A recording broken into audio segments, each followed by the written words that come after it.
시청자 여러분 안녕하십니까? 가장 빠른 종합뉴스 뉴스큐 시작합니다. 집값은 왜 이렇게 안 잡힐까요? 최근 한 시민단체가 집을 여러 채 가진 사람에게 부동산 정책을 맡길 수는 없다면서 청와대와 여당에 주택 처분 실태를 공개하라고 요구했습니다.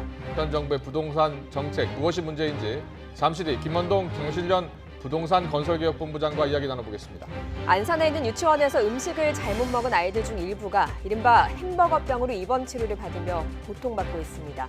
해당 유치원 피해 아동의 부모님을 잠시 뒤에 연결하겠습니다. 먼저 오늘의 주요 뉴스부터 보시겠습니다. 17개 상임위원장을 독차지한 민주당은 일제히 상임위원회를 가동하고 3차 추경안 심사에 속도를 내고 있습니다. 의사 일정을 거부한 통합당은 추경 심사 시한을 늘리면 동참할 수 있다며 여지를 남겼습니다. 서울 관악구 완성개발 연쇄 감염이 확산하면서 확진자가 30명을 넘어섰습니다. 의정부에선 일가족 3명이 확진 판정을 받았고 목포에서 열린 가상화폐 설명회와 관련해서 광주에서 추가로 확진자가 나왔습니다. 조국 전 법무부 장관 일가 사모펀드 의혹의 핵심 인물인 조범동 씨에 대한 1심 선고가 진행되고 있습니다. 조 씨의 공소 사실 가운데 정경심 교수가 공범으로 적시된 부분이 있는 상황에서 재판부가 어떤 결론을 낼지 주목됩니다. 세월호 참사 당시 전복되기 전 많은 승객이 탑승한 사실을 몰랐다는 해경 항공기 기장들의 주장을 반박하는 교신 내용이 새로 공개됐습니다. 사회적 참사 특별조사위원회는 해당 기장들을 검찰에 수사 의뢰했습니다. 북미 협상이 장기간 교착 상태에 빠진 가운데 비건 미 국무부 대북 특별대표는 코로나19 사태 등으로 대선 전에 북미 정상회담이 열리긴 어렵다고 밝혔습니다. 비건 대표는 이르면 다음 달 한국을 방문할 것으로 알려졌습니다. 각질 제거나 주름 개선을 목적으로 시중에서 판매되는 일부 피부 자극기의 침 길이가 기준치를 초과해서 피부 손상과 감염의 우려가 있는 것으로 나타나 주의가 필요합니다. 더불어민주당이 사실상 모든 상임위 구성을 차지한 뒤에 곧바로 3차 추가 경정 예산안 처리에 속도를 내기 시작했습니다. 반면 상임위 보이콧에 들어간 미래통합당에서 오전에 기간을 늘리면 정부의 예산 심사에 참여할 수도 있다는 제안이 나왔다가 당론이 아니라며 철회하는 일도 있었습니다. 국회 연결하겠습니다. 이승배 기자. 네, 국회입니다. 민주당은 3차 추경을 이번 회기, 그러니까 금요일까지 반드시 처리하겠다는 입장이죠. 네, 맞습니다. 이 때문에 민주당은 상임위원장 선출을 마치자마자 이 3차 추경 심사에 바짝 속도를 내고 있습니다. 어제 본회의가 끝나자마자 곧바로 16개 상임위원회를 일제히 열어 개별 심사에 돌입을 했고요. 오늘은 예산결산위원회를 가동 중입니다. 홍남기 경제부총리 겸 기획재정부 장관은 35조 원 규모의 추경 가운데 23조 8천억 원을 국채를 발행해서 조달하겠다고 밝혔습니다. 나머지 10조 원 정도는 정부 지출을 줄이겠다고 설명을 했는데요. 직접 들어보시죠. 추경안 소요 재원의 약 30%인 10조 1천억 원은 강도 높은 지출 구조 조정을 통하여 조달하였고 1조 4천억 원은 근로복지진흥기금 등 8개 기금의 여유 재원을 최대한 동원하여 충당하였습니다. 홍 부총리는 그러면서 추경안이 국회를 통과하면 석 달 안에 예산의 75%를 집행하기 위한 계획을 세우고 있다고 설명했습니다. 오늘 예결위에는 정세균 총리와 홍남기 경제부총리를 비롯한 부처 장관들이 나와서 필요 예산들을 보고하고 예결위원들의 질문에 답하고 있습니다. 다만 미래통합당은 소속 의원의 상임위 강제 배정에 항의하며 국회 보이콧을 선언하면서 어제에 이어서 오늘도 회의에 참여하지 않았습니다. 네, 그런데 통합당이 오늘 오전 의원총회에서 심사 기간을 늘리면 예산 심사에 참여할 수도 있다. 이런 의견을 제시하면서 물꼬가 트이는 것 아니냐는 기대가 있었는데요. 오후에 이걸 또 철회했다고요. 어떻게 된 겁니까? 네, 이런 얘기가 처음 나온 건 오늘 오전에 열린 통합당 긴급의총 중간에 대변인 브리핑을 통해 처음 나왔습니다. 이 추경 예산 심사 기간을 오는 11일까지로 늘린다면 통합당은 보이콧을 풀고 예결위에 참여하겠다고 말했는데요. 이를 위해서 박병석 국회의장이 소속 의원 전원이 제출한 상임위원 사임계를 처리하고 통합당이 원하는 안으로 상임위원을 다시 배정해야 한다는 조건도 붙였습니다. 주호영 원내대표가 오늘 의원총회에서 나흘 만에 추경을 처리하는 건 졸속이라고 강조를 했고요. 이에 대한 통합당의 절충안으로 해석되는 발표였습니다. 한번 들어보시겠습니다. 국민 혈세가 들어가는 추경 35조를 재원 대책도 없으면서 알바 예산으로 날리고 자신들의 경제 실정을 예산으로 우리 자식들의 돈을 빼앗아서 걷는 걸로 때우려는데 3일간 심사하고 하겠다고 합니다. 하지만 통합당은 오후 들어 당론으로 정한 건 아니었다 이렇게 입장을 바꿨습니다. 11일까지 늘리면 상임위에 복귀하겠다는 말이 아니라 그 정도 시간이 있어야 추경 심사를 제대로 할 수 있었다 이런 뜻이었다는 겁니다. 예결위 참석에 선을 그은 통합당은 대신에 당 차원에서 추경안의 문제점을 지적하면서 반론을 이어가고 있습니다. 이종배 정책위 의장은 기자회견을 열고 정부의 이번 3차 추경은 코로나19 방역 관련 예산이 전체 2%에 불과하며 세금 낭비성 알바 일자리 예산으로 채워졌다면서 잘못된 진단에 근거한 주객이 전도된 추경이다 이렇게 비판을 했습니다. 그러면서 코로나의 조기 종식과 소상공인 일자리 지키기 등을 위해 예산 구성을 전면 재편해야 한다고 주장했습니다. 지금까지 국회에서 YTN 이승배입니다. 사회적 참사 특별조사위원회가 세월호 참사 당시 출동했던 해경 항공기 기장들에 대해 검찰 수사를 의뢰했습니다. 배가 가라앉기 전 수백 명의 학생이 선 내에 있었던 걸 알았지만 제대로 된 구조 활동을 하지 않아서 사상자를 키웠다는 겁니다. 취재기자 은가르입니다. 김우준 기자. 네, 사회부입니다. 네, 사참위가 공개한 내용에 대해 구체적으로 전해주시죠. 네, 사참위가 이번에 검찰에 수사를 의뢰한 사람은 세월호 참사 발생 직후 현장에 가장 먼저 도착한 해경 소속 항공기 기장 4명입니다. 이들이 배가 가라앉기 전에 사고 현장에 도착하고서도 제대로 된 구조활동 지시를 내리지 않아 피해를 키웠다는 건데요. 세월호 참사 당시 항공구조와 관련해서 검찰 수사를 요청하는 것은 이번이 처음입니다. 사참위는 우선 항공기 기장들의 진술부터 문제를 삼았습니다. 항공기 기장들은 지금껏 해경 대응 관련 수사 과정에서 자신들은 현장에 도착했을 당시 선내의 학생들이 그렇게 많은지 몰랐다고 주장해왔습니다. 만약 알았으면 수단과 방법을 가리지 않고 선내로 들어가 승객들을 밖으로 나오도록 했을 것이라고 진술했는데요. 사참위 조사 결과 당시 항공기에는 세월호 안에 300명이 넘는 인원이 타고 있던 교신 내용 등이 수차례 오간 것으로 밝혀졌습니다. 그러면서 사참위는 당시 실제로 주고받은 교신 내용 등을 기자회견에서 공개했습니다. 사참위는 확보한 음성 파일만 보더라도 배가 가라앉기 전인 아침 9시 10분부터 10시 사이에 수십 회 세월호 선내 관련 인원 관련 교신이 오갔으며 교신이 들은 기장과 부기장이 선내에 사람이 있다는 것을 몰랐다는 것은 상식적으로 말이 되지 않는다고 지적했습니다. 아울러 이들 항공기 기장이 사고 현장 이동 과정과 도착 직후에 대응 과정에도 문제를 삼았습니다. 해경 매뉴얼에 따르면 사고 현장으로 이동하는 과정에서는 사고 선박과 교신을 실시하며 관련 정보를 파악하고 신속한 대응 지침을 내려야 합니다.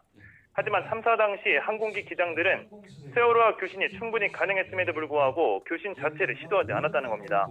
또한 현장에 도착했을 때에도 선박 위에서 구조된 학생들이 선내 승객들이 있고 도움이 필요하다고 말했지만 현장 항공구조사들은 그 요구를 묵살하고 필요한 구호 조치도 하지 않았다고 지적했습니다.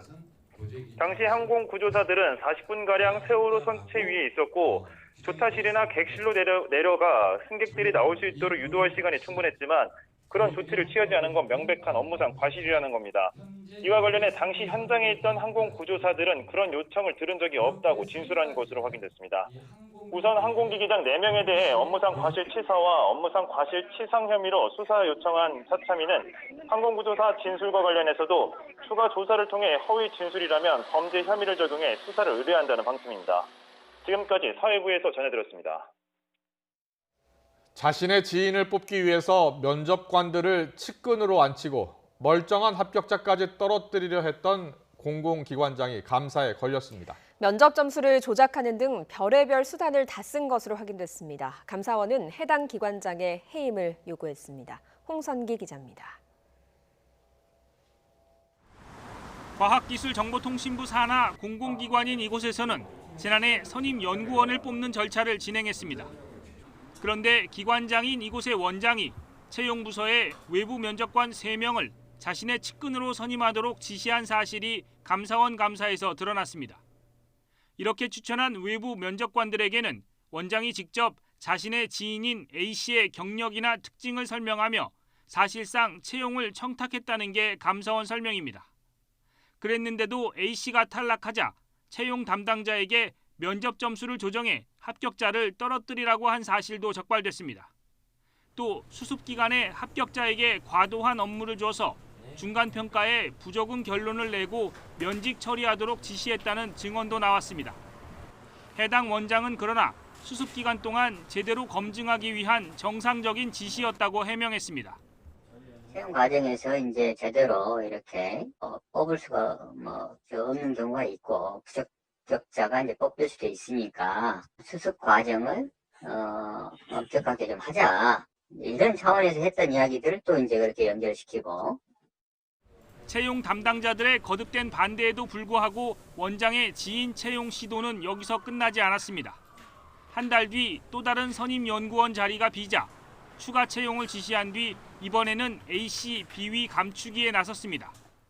금품 수수 혐의로 면직됐던 A씨의 관련 기록을 인사위에 제출하지 않도록 채용 담당자를 압박한 겁니다. 또 A씨 비위 전력이 알려져 인사위가 연기되자 이번에는 인사부서장이 출장을 간 사이에 외부 인사위원만 소집해서 결국 A씨를 뽑은 것으로 드러났습니다. 해당 원장은 그러나 감사원 감사 결과는 사실과 다르다며 회사 내부의 일부 주장을 그대로 옮겨놓은 것이라고 주장했습니다. 감사원은 이 기관장의 비위가 중하다고 보고 과학기술정보통신부 장관에게 해임할 것을 요구했습니다. YTN 홍선기입니다. 대북 확성기 비리를 고발한 공익제보자를 군 당국이 군사기밀보호법 위반으로 조사 중이라는 YTN의 보도와 관련해서 시민단체가 보복성 수사를 중단하라고 군에 촉구했습니다. 시민단체 내부제보 실천운동은 오늘 낮 국민권익위가 있는 정부 서울청사 앞에서 기자회견을 열어 국방부와 권익위가 공익제보자인 김영수 전 해군 소령에게 사죄해야 한다며 이같이 밝혔습니다. 실천운동 측은 김 전 소령이 지난 2018년 5월 권익위에 제출한 부패행위 신고서에 첨부한 확성기 성능은 군사기밀에 해당하지 않고 당시 여러 언론에도 보도됐는데도 국방부가 무리한 보복 수사를 하고 있다고 주장했습니다. 이웅열 전 코롱그룹 회장이 허위 성분 파문을 불러온 골관절염 유전자 치료제 인보사 의혹과 관련해서 오늘 구속의 갈림길에 섰습니다. 이 전 회장은 구속영장 심사를 위해서 법원에 출석하면서 인보사를 믿고 구입한 소비자에게 하고 싶은 말을 묻는 취재진의 질문에 죄송하다는 짧은 답을 남겼습니다. 직접 들어보시죠. 인보사 믿고 구입하신 소비자한테 하실 말씀 없으세요? 죄송합니다. 최종 승인권자인데 신장 유래 세포 쓰인 거 모르셨나요? 수도권에 있는 교회에서 소규모 집단 감염 사례가 잇따르고 있습니다. 서울 관악구에 있는 왕성교회를 비롯해서 경기 안양 주영광교회, 수원 중앙침례교회 등 종교시설 3곳에서 나온 확진자만 지금까지 최소 62명입니다. 방역당국은 확산이 계속된다면 종교시설에 대한 강제적인 조치까지 검토할 수밖에 없는 상황이라고 밝혔습니다. 현장에 취재기자가 나가 있습니다. 엄윤주 기자. 네, 서울 관악구 왕성교회 앞에 나와 있습니다. 네, 먼저 왕성교회 관련 확진자 소식부터 전해주시죠. 네, 이거 왕성교회와 관련된 확진자는 31명입니다. 오늘 오전 서울 독산동에서 32살 남성이 코로나19 판정을 받았습니다. 왕성교회 청년부 신도인 이 남성은 지난 26일 양성 판정을 받았던 교인과 함께 식사를 한 것으로 알려졌는데요. 이후 곧바로 자가격리에 들어갔고 1차 검사에서는 재검 판정을 받았는데 그제부터 증상이 나타나기 시작한 것으로 알려졌습니다. 어제 2차 검사를 받은 뒤 오늘 오전 양성 판정을 받았습니다. 왕성교회와 관련해 확진자가 나왔던 여의도 현대카드 사옥에서도 어제 오후 확진자가 1명 추가됐습니다. 경기 시흥시 목감동에 사는 3살 여아가 어제 코로나19 양성 판정을 받은 겁니다. 이 여아는 같은 날 확진 판정을 받았던 A씨의 딸로 시흥시는 아버지인 A씨에게 감염이 전파된 것으로 추정하고 있습니다. 앞서 A씨는 지난 28일 확진된 노원구 확진자와 같은 여의도 현대카드 사옥 5층에서 근무한 것으로 확인됐습니다. 이로 인해 여의도 현대카드 사옥에서만 왕성교회 관련 확진자가 총 4명으로 늘었습니다. 특히 왕성교회의 경우 교회 외에 직장 4곳과 학교 2곳, 학원과 호텔 등 확진된 교인들과 관련된 시설이 8곳이 파악되면서 N차 감염 우려는 더욱 커지고 있습니다. 네, 다른 수도권 교회에서 확진 사례는 어떻습니까? 네, 경기 안양 주 영광교회에서 신도 1명이 추가로 확진 판정을 받으면서 관련 확진자는 23명으로 늘었습니다. 경기 군포시 금정동에 사는 60대 남성이 코로나19에 감염됐습니다. 이 남성은 같은 교회 교인인 확진자와 지난 24일 함께 예배에 참석해 감염된 것으로 추정됩니다. 지난 26일 기침과 인후통 증상이 나와 검사를 받았는데 음성 판정을 받고 자가격리에 들어갔습니다. 2차 검사에서도 음성이 나왔는데 어제 3차 검사를 받은 뒤 오늘 양성 반응이 나왔습니다. 방역당국은 주 영광교회에서 지난 21일과 24일 30명이 좁은 공간에 촘촘히 앉아 예배를 보고 식사까지 함께했다는 점에서 연쇄 감염이 일어나고 있는 것으로 보고 있습니다. 경기 수원시 중앙침례교회에서도 오늘 1명이 추가 감염되면서 누적 확진자는 모두 8명으로 늘었습니다.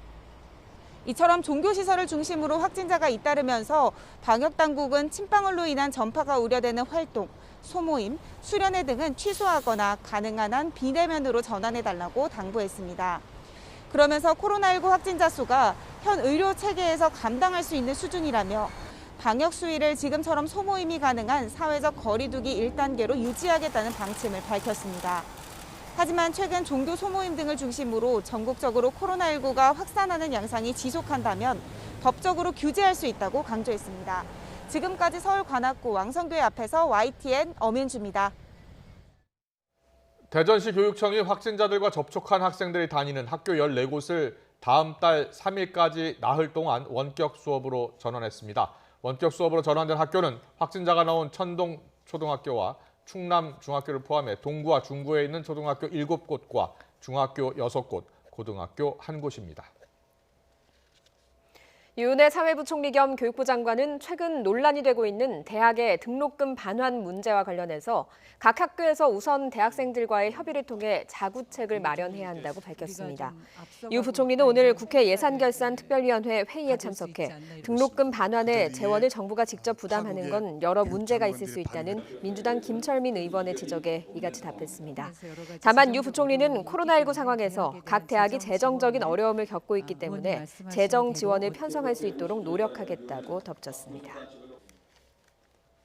미국의 한 대학가 술집에서 85명이 코로나19에 무더기로 감염됐습니다. 방역 수칙을 소홀히 어긴 게 결국 집단 감염으로 이어졌다는 지적입니다. 조수연 기자입니다.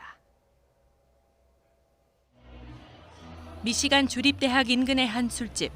젊은이들이 서로 바짝 붙어 음악을 즐깁니다. 입장을 기다리는 사람들도 사회적 거리두기는 뒷전인 모습입니다. 지난 12일부터 20일 사이 이곳을 다녀간 14명이 가장 먼저 코로나19 확진 판정을 받았습니다. 이들이 확진된 날짜는 23일이었는데 나흘 만에 확진자가 85명으로 늘었습니다. 대부분 18살에서 23살 사이로 확인됐으며 무증상 환자도 20여 명 포함됐습니다. 그동안 젊은이들이 방역 수칙을 가볍게 여기고 있다는 지적이 잇따랐는데 이번 집단 감염으로 그 부작용이 확인된 셈입니다. You can't control those. I mean, like that's the thing. Like they're younger people. I mean, they're going to do what they're going to do. And I think the pubs was mostly just a matter of administration. 보건당국의 조사 결과 해당 술집은 영업 재개 당시 직원의 안전 지침과 테이블 간격 두기를 준수한 것으로 파악됐습니다.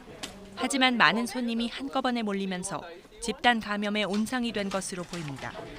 매장 측은 손님을 평소의 절반만 받기로 했는데 예상 인원을 뛰어넘으면서 사회적 거리두기가 무너졌다고 설명했습니다. 해당 술집은 영업을 재개한 지 얼마 되지 않아 다시 문을 닫게 됐고 이곳을 방문한 사람들에 대해서는 2주간 자가격리가 권고됐습니다. YTN 조수연입니다. 중국이 현재 개발 단계에 있는 코로나19 백신을 군인들을 대상으로 우선 사용할 것이라는 보도가 나왔습니다. 중국의 관변 매체 황구시보는 중국 군사의학연구원 천웨이 소장 연구팀과 칸시노 생물주식회사가 개발 중인 코로나19 백신이 군 내부에 한해 사용할 수 있게 됐다고 전했습니다. 아울러 칸시노 생물주식회사도 공지를 통해 자사가 개발 중인 백신 후보 물질이 지난 25일 중국 중앙군사위원회의 병참보장부 보건국으로부터 1년간 군 특수약품으로 허가를 받았다고 발표했다고 덧붙였습니다. 코로나19 백신이 개발돼도 미국에서 집단 면역이 형성되지 않을 수 있다고 앤서니 파우치 미국 국립 알레르기 전 전염병 연구소 소장이 전망했습니다. 뉴욕주 지사는 트럼프 대통령이 공공장소에서의 마스크 착용을 권장해야 한다고 주장했지만 백악관은 개인이 선택할 문제라고 선을 그었습니다. 워싱턴에서 강태욱 특파원입니다. 백악관 코로나19 태스크포스의 대표격인 파우치 소장은 70에서 75%의 효험이 있는 백신이 개발돼도 집단 면역이 생기기는 어려울 것이라고 봤습니다. 이는 백신 접종의 부정적인 움직임과 관련이 있습니다. 미국에서는 백신이 자폐증을 유발한다는 등의 이유로 접종을 꺼리거나 무용론을 주장하는 운동까지 있기 때문입니다. CNN의 5월 여론조사에서도 코로나19 백신이 싼 값에 대량으로 보급돼도 맞겠다는 응답자는 66%에 그쳤습니다. 파우치 소장은 백신 개발 전엔 주요 억제 수단이 감염자 접촉자 추적이지만 잘 이루어지지 않고 있다고 평가했습니다. 그러면서 사람들이 마스크를 쓰지 않은 채 가깝게 모인 것에 대해 재앙의 조리법이라고까지 말했습니다. 앤드루 쿠오모 뉴욕 주지사도 공공장소에서 마스크 착용이 효과가 있었다며 트럼프 대통령이 행정명령에 서명해야 한다고 목소리를 높였습니다. And the president doesn't have to pass a piece of legislation, doesn't have to call the Congress. Just sign an executive order saying wear a mask. 하지만 트럼프 대통령과 백악관은 요지부동입니다. 마스크 착용은 개인의 선택이라는 겁니다. It's his choice to wear a mask. It's the personal choice of any individual as to whether to wear a mask or not. He encourages people to make whatever decision is best for their safety. 특히 마스크를 쓰지 않는 것이 트럼프 대통령을 지지하는 정치적 정체성의 상징이 되면서 코로나19 대응을 더욱 어렵게 하고 있다는 지적이 나오고 있습니다. 워싱턴에서 YTN 강태욱입니다.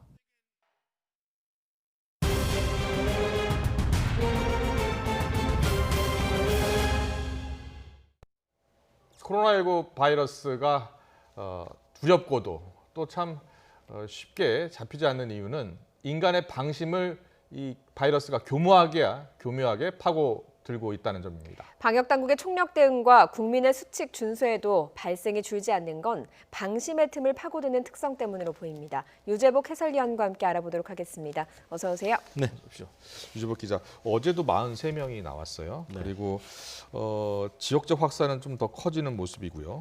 그래서 거리두기 단계를 조금 더 높여야 되지 않느냐라는 그런 분석도 있던데 어떻게 보세요?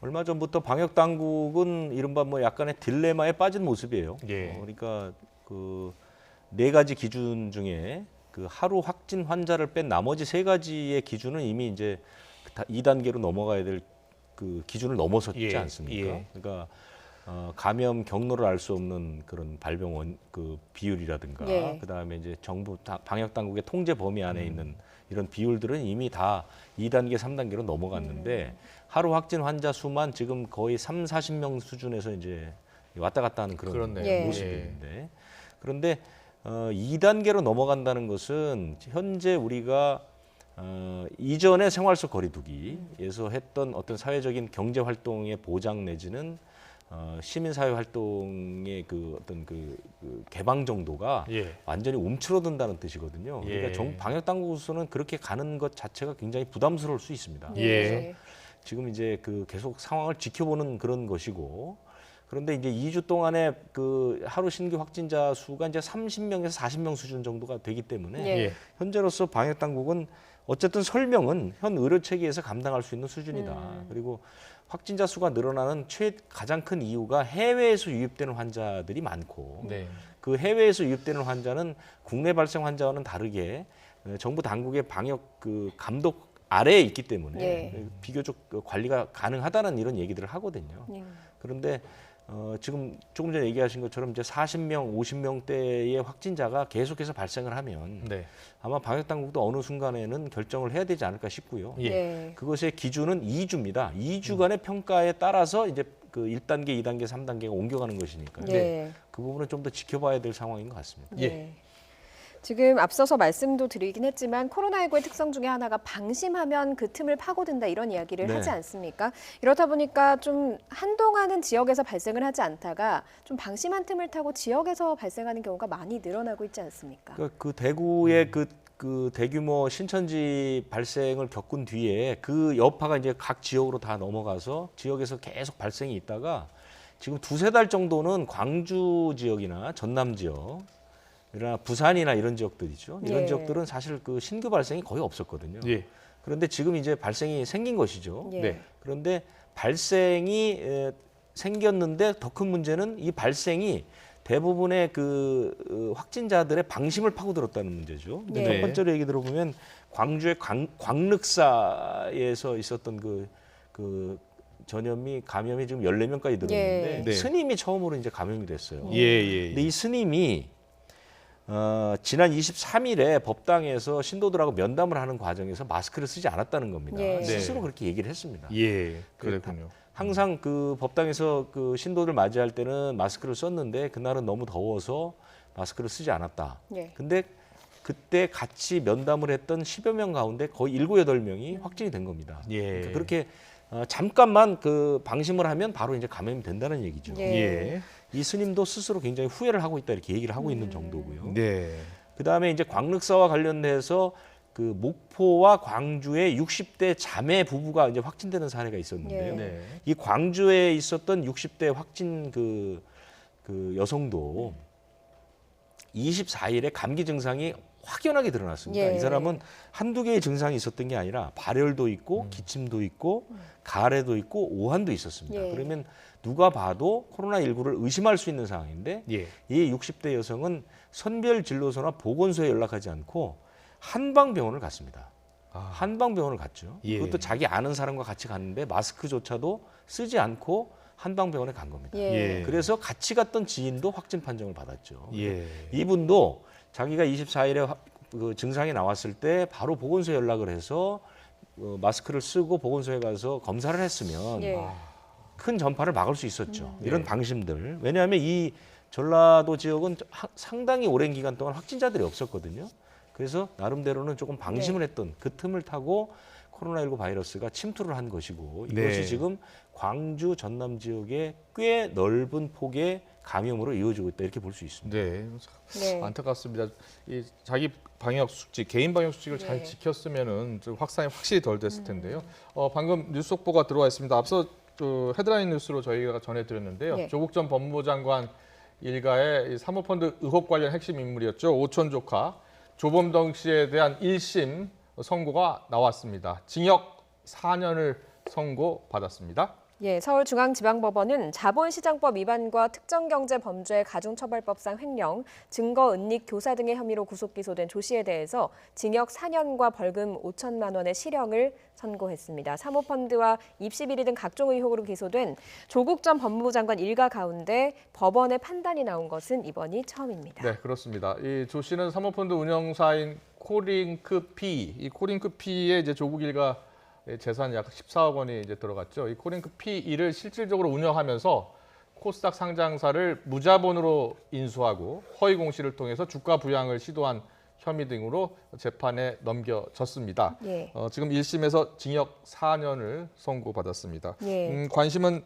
이 조 씨의 공소 사실 가운데 정경심 교수가 공범으로 적시된 부분이 있는데 구체적으로 판결문에서 어떻게 관련성을 이렇게 판단했는지는 아직 확인이 안 됐습니다. 예. 그 소식이 전해지는 대로 다시 자세히 전해드리도록 하겠습니다. 네, 계속해서 코로나19 관련 소식이 이어가죠. 자, 이제 광주까지 이제 전해주셨고요. 이제 네. 서울, 대전 이 다단계 방문 판매 집단 감염 이제 광주로까지 이제 번진 거죠. 네, 그렇습니다. 예. 그리고 또 경기도 의왕시 주영광교회 거기도 지금 또 N차 감염 나왔습니다. 산후조리원으로 번진 거죠? 그렇습니다. 산후조리원의 그 간호조무사로 예. 일하는 50대 여성이 확진을 받았는데요. 예. 이분은 신생아실에서 근무를 합니다. 그러니까 신생아들 모욕도 해주고 그다음에 이제 모유나 이런 것도 수유를 하는 그런 역할을 하시는 분인데 이분이 6월 24일에 그 주영광교회의 예배에 참석을 했습니다. 예. 그래서 접촉을 해서 그걸로 인해서 이제 확진이 된 것으로 보이는데요.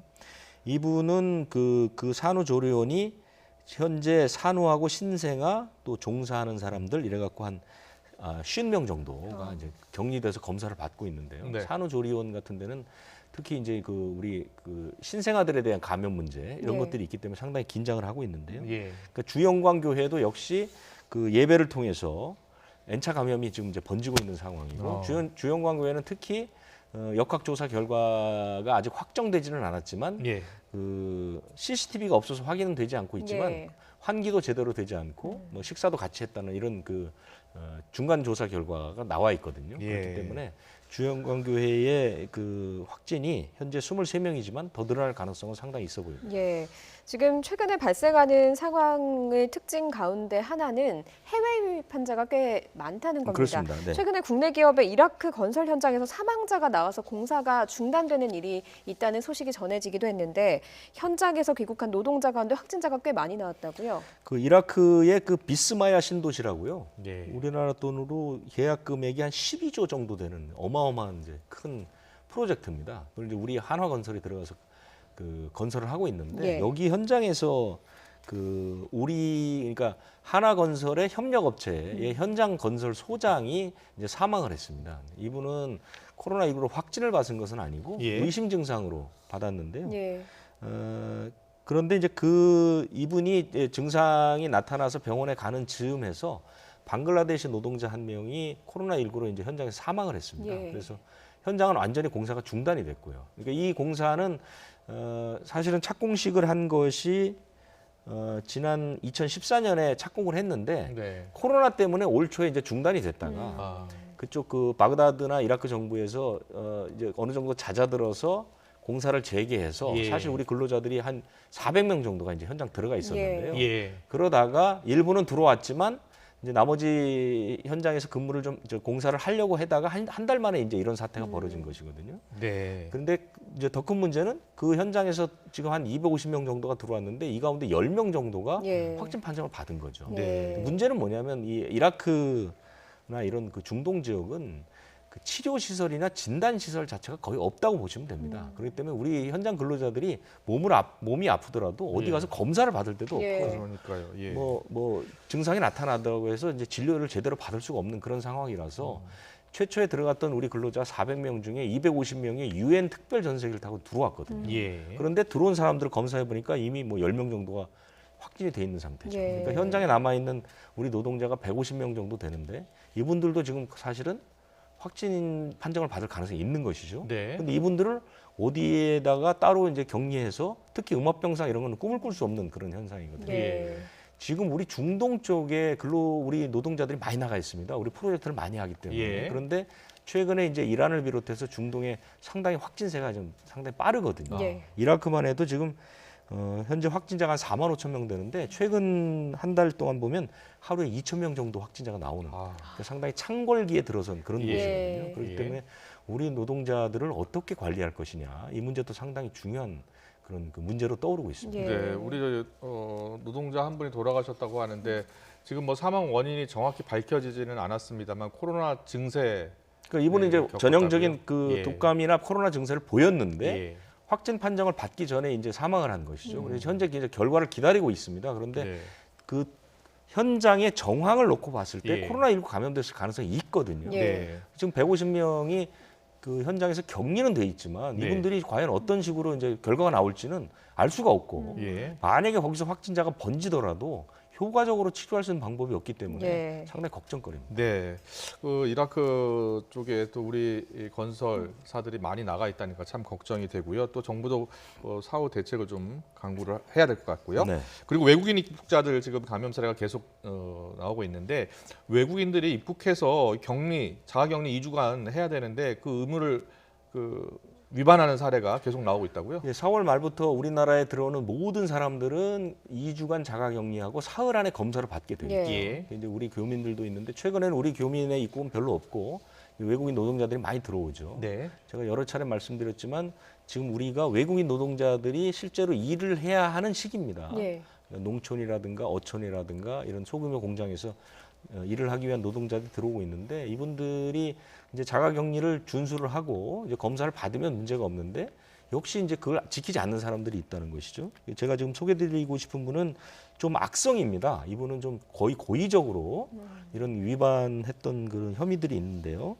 이 사람은 카자흐스탄의 그 여성인데 그 24일에 입국을 했는데 24일 입국하자마자부터 그 주변에 있는 유흥업소라든가 술집을 이제 방문을 하고 돌아다녔던 것이죠. 그리고 26일에는 심지어 강원도까지 갔다 왔습니다. 그리고 사흘 안에 검사를 받아야 되는데 나흘이 지난 28일까지도 검사를 안 받았죠.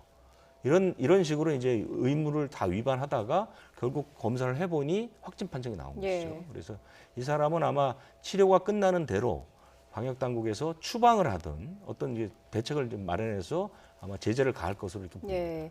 해외에서 확진자도 늘고 있고 국내 확진자 수도 줄어들지 않다 보니까 방역 당국도 정책을 여러 가지를 내놓고 있습니다. 그중에서 어제 나온 대책 중에 민간업체 여름 휴가 기간을 오는 9월까지 확대할 거다 이런 방침을 밝혔는데 네. 이게 또 탁상 행정이다 이런 비판을 받고 있다고요. 그거는 이제 쉽게 이렇게 생각하시면 됩니다. 우리나라에서 그 지난해에 경총에서 조사를 해보니까 그 휴가를 언제쯤 가느냐 했더니 기업의 71%가 7월 말 8월 초에 간다 얘기를 했죠. 7, 말 8초에 가는 이유는 간단합니다. 아이들의 방학과 학원 방학이 그때 있어서 가는 겁니다. 그렇죠. 그건 누구나 다 알고 있는 사실입니다. 예. 그런데 이제 방역 당국에서는 그 7월 말 8월 초에 그 휴가지에 사람들이 많이 모이니까 그걸 9월까지 늘리겠다고 하는 것이죠. 예. 그러면 학교는 지금 조금 늦어지긴 했지만 대부분의 학교가 8월 초 중순에 이제 방학을 하게 되고 한 2주 정도 방학을 하거든요. 그런데 9월에 휴가를 갈 수 있는 사람이 얼마나 될지는 모르겠습니다. 이것은 전형적인 탁상행정이라고 봐야 되는 것이죠. 휴가를 가는 부모들이 대개 자신들의 필요에 의해서 휴가 가는 사람 많지 않거든요. 아이들의 그 어떤 그 학업 그 스케줄에 따라서 움직이거든요. 그런데 그걸 전혀 생각하지 않고 그냥 그렇게 지도만 하면 결과가 나올 거라고 생각하는 것은 좀 무리다. 그래서 그 방역 당국이 사실은 조금 그 현장의 목소리를 좀 귀를 기울 필요가 있는데 좀 지금 이런 것도 좀 미흡하지 않나 이런 생각이 듭니다. 그렇네요. 그리고 내일부터 본격적으로 전자 출입 명부제가 이제 도입이 되잖아요. 잘 될까요? 어떻습니까? 전자 출입 명부제는 효과는 아주 상당히 좋습니다. 그렇기 때문에 지금 사실 더 큰 문제는 지금은 이제 고위험 시설에는 의무적으로 시행을 하죠. 11개 고위험 시설들은 의무적으로 이 QR 코드에 기반한 전자 출입 명부를 이제 활용을 해야 되거든요. 그런데 이제 다른 곳들도 지금 속속 하겠다고 얘기들을 지자체들이 하고 있죠. 그런데 문제는 이것이 개인정보 보호하고는 이제 상충되는 부분이 있는 것이죠. 왜냐하면 나의 정보가 내가 뭐 노래방을 가든 또는 무슨 뭐 술집을 가든 모든 우리 개인의 정보들이 전부 다 어딘가에 저장되고 나중에 활용된다는 것은 개인정보의 측면에서는 문제가 있다고 봅니다. 그래서 그런 부분들에 대한 비판들이 끊이지 않고 있는데 문제는 현재 이제 방역이 가장 중요한 상황이기 때문에 사실 그런 부분 목소리들이 크게 나오지는 않고 있는데 이것이 전 부분에 걸쳐서 이것이 활용된다는 것은 어떤 면에서는 한번 고려를 해볼 필요는 있지 않을까 이런 생각이 들고요. 6월 한 달 동안은 계도 기간을 거쳤고 내일부터는 이제 그 11개 고위험 시설은 의무적으로 시행을 해야 되니까요. 그 부분들은 좀 알고 계실 필요는 있습니다. 그런데 정책 당국의 입장에서는 개인정보 보호가 어떤 식으로 그 절충점을 찾을 것인지 이 부분에 대해서는 고민을 좀 해봐야 될 것 같습니다. 뭐 당국에서는 뭐 일주일, 2주일 정도 보존했다가 모두 폐기 처분한다고는 하는데 그래도 국민들을 좀 안심시킬 수 있는 현재는 이제 방역이 워낙 중요하기 때문에 사실 그런 거에 대한 반대의 목소리들이 크게 나오지는 못하고 있습니다. 그런데 원칙적으로 따져보면 이건 사실 개인정보하고는 굉장히 상충되는 부분이 많이 있거든요. 그 부분에 대한 방역 당국도 어느 정도 이제 고려를 하거나 참작을 할 필요는 있다 이렇게 보입니다. 알겠습니다. 지금까지 유재복 해설위원과 함께 알아봤습니다. 잘 들었습니다.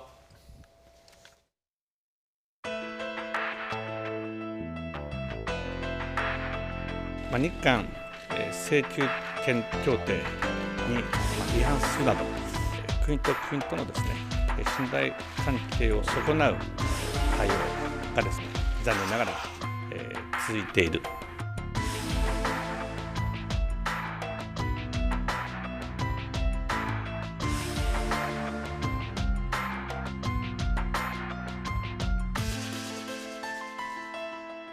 우리 역시 맞대응할 수 있는 방안들을 가지고 있습니다. 해자인 일본이 적반하장으로 오히려 풍소를 치는 상황을 결코 좌시하지 않겠습니다. South Korea and Japan are fighting all the time. They've got to get along because it puts us in a very bad position.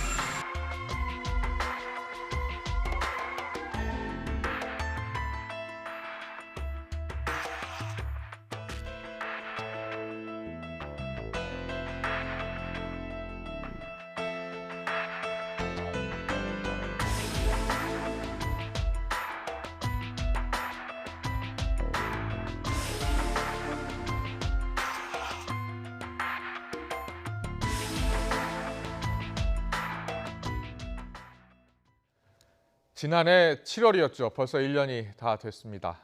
일본이 우리나라에 대한 수출 규제를 발표한 것을 계기로 지금 한국과 일본의 외교 충돌과 관계 재조정이 꾸준히 진행되고 있습니다. 세계 주요 선진국 G7 정상회의에 한국이 참가하는 문제나 세계무역기구 WTO 사무총장 선거 문제도 한일 관계 재조정 차원에서 진행될 것으로 관측됩니다. 왕선택 통일외교 전문기자가 보도합니다. 지난해 7월 일본의 수출 규제는 강제징용 문제와 관련해 한국을 압박하기 위해서였습니다. 그러나 압박은 실패했고 오히려 한국이 반격을 가하면서 한일 관계 재조정, 즉 선진 경제 대국과 개발도상국 관계에서 대등한 선진국 관계로 재조정되는 양상이 나타나고 있습니다. 세계 주요 선진국 G7 정상회의에 한국이 참가하는 문제나 세계무역기구 WTO 사무총장 선거에 유명희 통상교섭본부장이 출마하는 문제도 한일 외교 쟁점입니다. 두 가지 모두 일본이 한국 관심사를 회방하는 구도로 일본에 유리해 보이지만 일본에 불리한 요소도 적지 않습니다. 예를 들어 한국의 G7 가입 반대는 트럼프 미국 대통령과 충돌하고 중국을 견제하려는 미국의 구상과도 맞지 않습니다. 우리나라와 같이 초청을 받은 호주와 인도, 러시아를 반대하는 진영에 서는 것도 일본 부담입니다. WTO 사무총장 선거 문제도 일본이 이집트나 나이지리아 아니면 멕시코나 몰도바 출신 경쟁자를 지지하면서 아시아나 서유럽 국가들과 대립하는 구도를 만들 수 있습니다. 문제는 일본 외교가 과거 궁지에 몰리면 비합리적이고 단선적인 접근법을 채택하는 특성을 보였기 때문에 이번에도 강제징용 문제와 관련해 일본 기업 자산 압류를 막아야 한다는 지침에만 반응할 가능성이 크다는 것입니다. 따라서 우리 외교는 강제징용 문제와 수출 규제 문제, 국제사회에서 상호 협력 등을 포함하는 포괄적 협상을 제안해서 일본의 공격 필요성 자체를 소멸하는 방안을 마련해야 할 것으로 분석됩니다. 특히 아베 신조 일본 총리의 국내 정치적 입지가 최근 계속해서 줄어드는 추세를 보이고 있기 때문에 우리 정부 협상 제안을 수용할 가능성이 상대적으로 더 커진 것으로 관측됩니다. 한편으로 일본의 외교 공세를 무력화하고 다른 한편으로 일본 외교에 활로를 열어준다면 1년 전 일본의 수출 규제로 촉발된 한일 관계 재조정이 성공적으로 마무리될 가능성은 더 커질 것으로 기대됩니다. YTN 왕선택입니다. 중국이 미국의 반발 속에 오늘 예상대로 홍콩 보안법을 통과시켰습니다. 내일부터 곧바로 시행될 것으로 예상이 되는데 지금 중국과 홍콩 상황 어떤지 알아보겠습니다. 베이징 연결합니다. 강성욱 특파원. 네, 베이징입니다. 중국 전인대 상무위원회가 통과를 강행했습니다. 중국 당국이 공식 발표를 한 겁니까? 네, 중국 당국은 아직 공식 발표를 하지 않았는데 전인대 상무위원회의 홍콩 대표인 탐위충 대표가 외신과의 인터뷰에서 확인을 했습니다. 홍콩 매체들도 중국 전인대 상무위원회가 오전에 홍콩 보안법을 만장일치로 통과시켰다 이렇게 전했습니다. 이제 홍콩 정부 그리고 자문기구인 홍콩 기본법위원회와 협의를 해서 홍콩 기본법, 그러니까 홍콩의 헌법 같은 성격의 법률인데 이것에 부칙 3조에 넣는 형식적 절차만이 남아 있습니다. 곧바로 오늘 오후에 홍콩에서 홍콩 기본법위원회 위원들 그리고 중국 전인대와 정협에 파견되는 홍콩 대표들이 모두 모여서 홍콩 기본법을 추인할 것으로 알려졌습니다. 그런데 이 기구의 위원들이 거의 대부분이 친중 인사들이기 때문에 사실상 요식행위에 불과합니다. 조금 전에 나온 얘기는 중국 국무원이 내일 오전에 홍콩 보안법 관련 기자회견을 하겠다 이렇게 밝혔습니다. 내일 발효 시점에 맞춰서 법안 내용을 상세하게 설명할 것으로 보입니다. 홍콩 보안법은 이 홍콩이 아니라 홍콩의 안보를 지키겠다는 명목으로 중국 정부, 중국 당국이 직접 만드는 법입니다. 홍콩에서 국가 분열, 정부 전복, 테러 행위, 또 외국 세력과의 결탁 행위를 최고 종신형까지 강력히 처벌하겠다는 내용입니다. 특히 외국 세력과의 결탁을 금지하고 있어서 앞으로 미국의 도움을 요청하는 민주진영 인사들까지 홍콩 보안법에 적용돼서 처벌을 받게 될 전망입니다. 네, 그렇다면 이 홍콩 민주진영의 타격이 클 것 같은데요. 어떤 반응이 나오고 있습니까? 네, 전인대의 보안법 통과 소식이 오늘 전해지자 오늘 낮에 홍콩 시내 대형 쇼핑몰에 약 100명 정도의 시위대가 모여서 반대 구호를 외쳤습니다. 이들은 내일 보안법 반대 집회 참여를 촉구하는 손팻말도 들고 나왔는데 경찰이 일부는 체포하고 일부는 강제 해산을 시켰습니다. 지난해 송환법 반대 시위 때 200만 명이 모였던 것과 비교하면 동력은 많이 약해진 모습입니다. 실제로 최근 홍콩 보안법 반대를 위한 총파업과 등교 거부 찬반 투표가 있었는데 둘 다 정족 수도 채우지 못하고 무산됐습니다. 대표적인 민주진영 인사인 조슈아 웡은 오늘 야당인 데모시스토당의 비서장직에서 사퇴하고 앞으로는 개인 자격으로 신념을 실천하겠다 이렇게 밝혔습니다. 또 앞으로 자신의 목소리가 들리지 않더라도 홍콩의 자유를 지키기 위해 노력해달라면서 국제사회의 지원을 호소하게 됐습니다. 현지 언론들은 경찰의 불어 방침에도 불구하고 일부 단체들이 내일 홍콩 반환 기념일에 맞춰서 집회를 강행할 것이라고 보도를 했습니다. 내일 시위도 소규모에 그칠 것으로 예상이 되는 가운데 일부는 시민 불복종 운동에 나설 것이라는 전망도 나오고 있습니다. 홍콩 경찰은 내일 홍콩 반환 공식 기념식이 열리는 도심 완차이 지역에서 어제부터 이미 사람과 차량의 통행을 차단시킨 상태입니다. 또 4천여 명의 경찰을 배치해서 사전 검문에 나설 예정인데 집회가 열린다면 즉시 해산에 나서겠다 이렇게 밝혔습니다.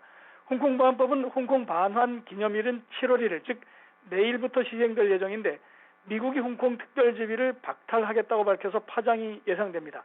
이 캐리람 홍콩 행정장관은 그러나 오늘 미국의 제재가 두렵지 않다면서 중국 중앙정부가 대응에 나서면 거기에 따르겠다 이렇게 말했습니다.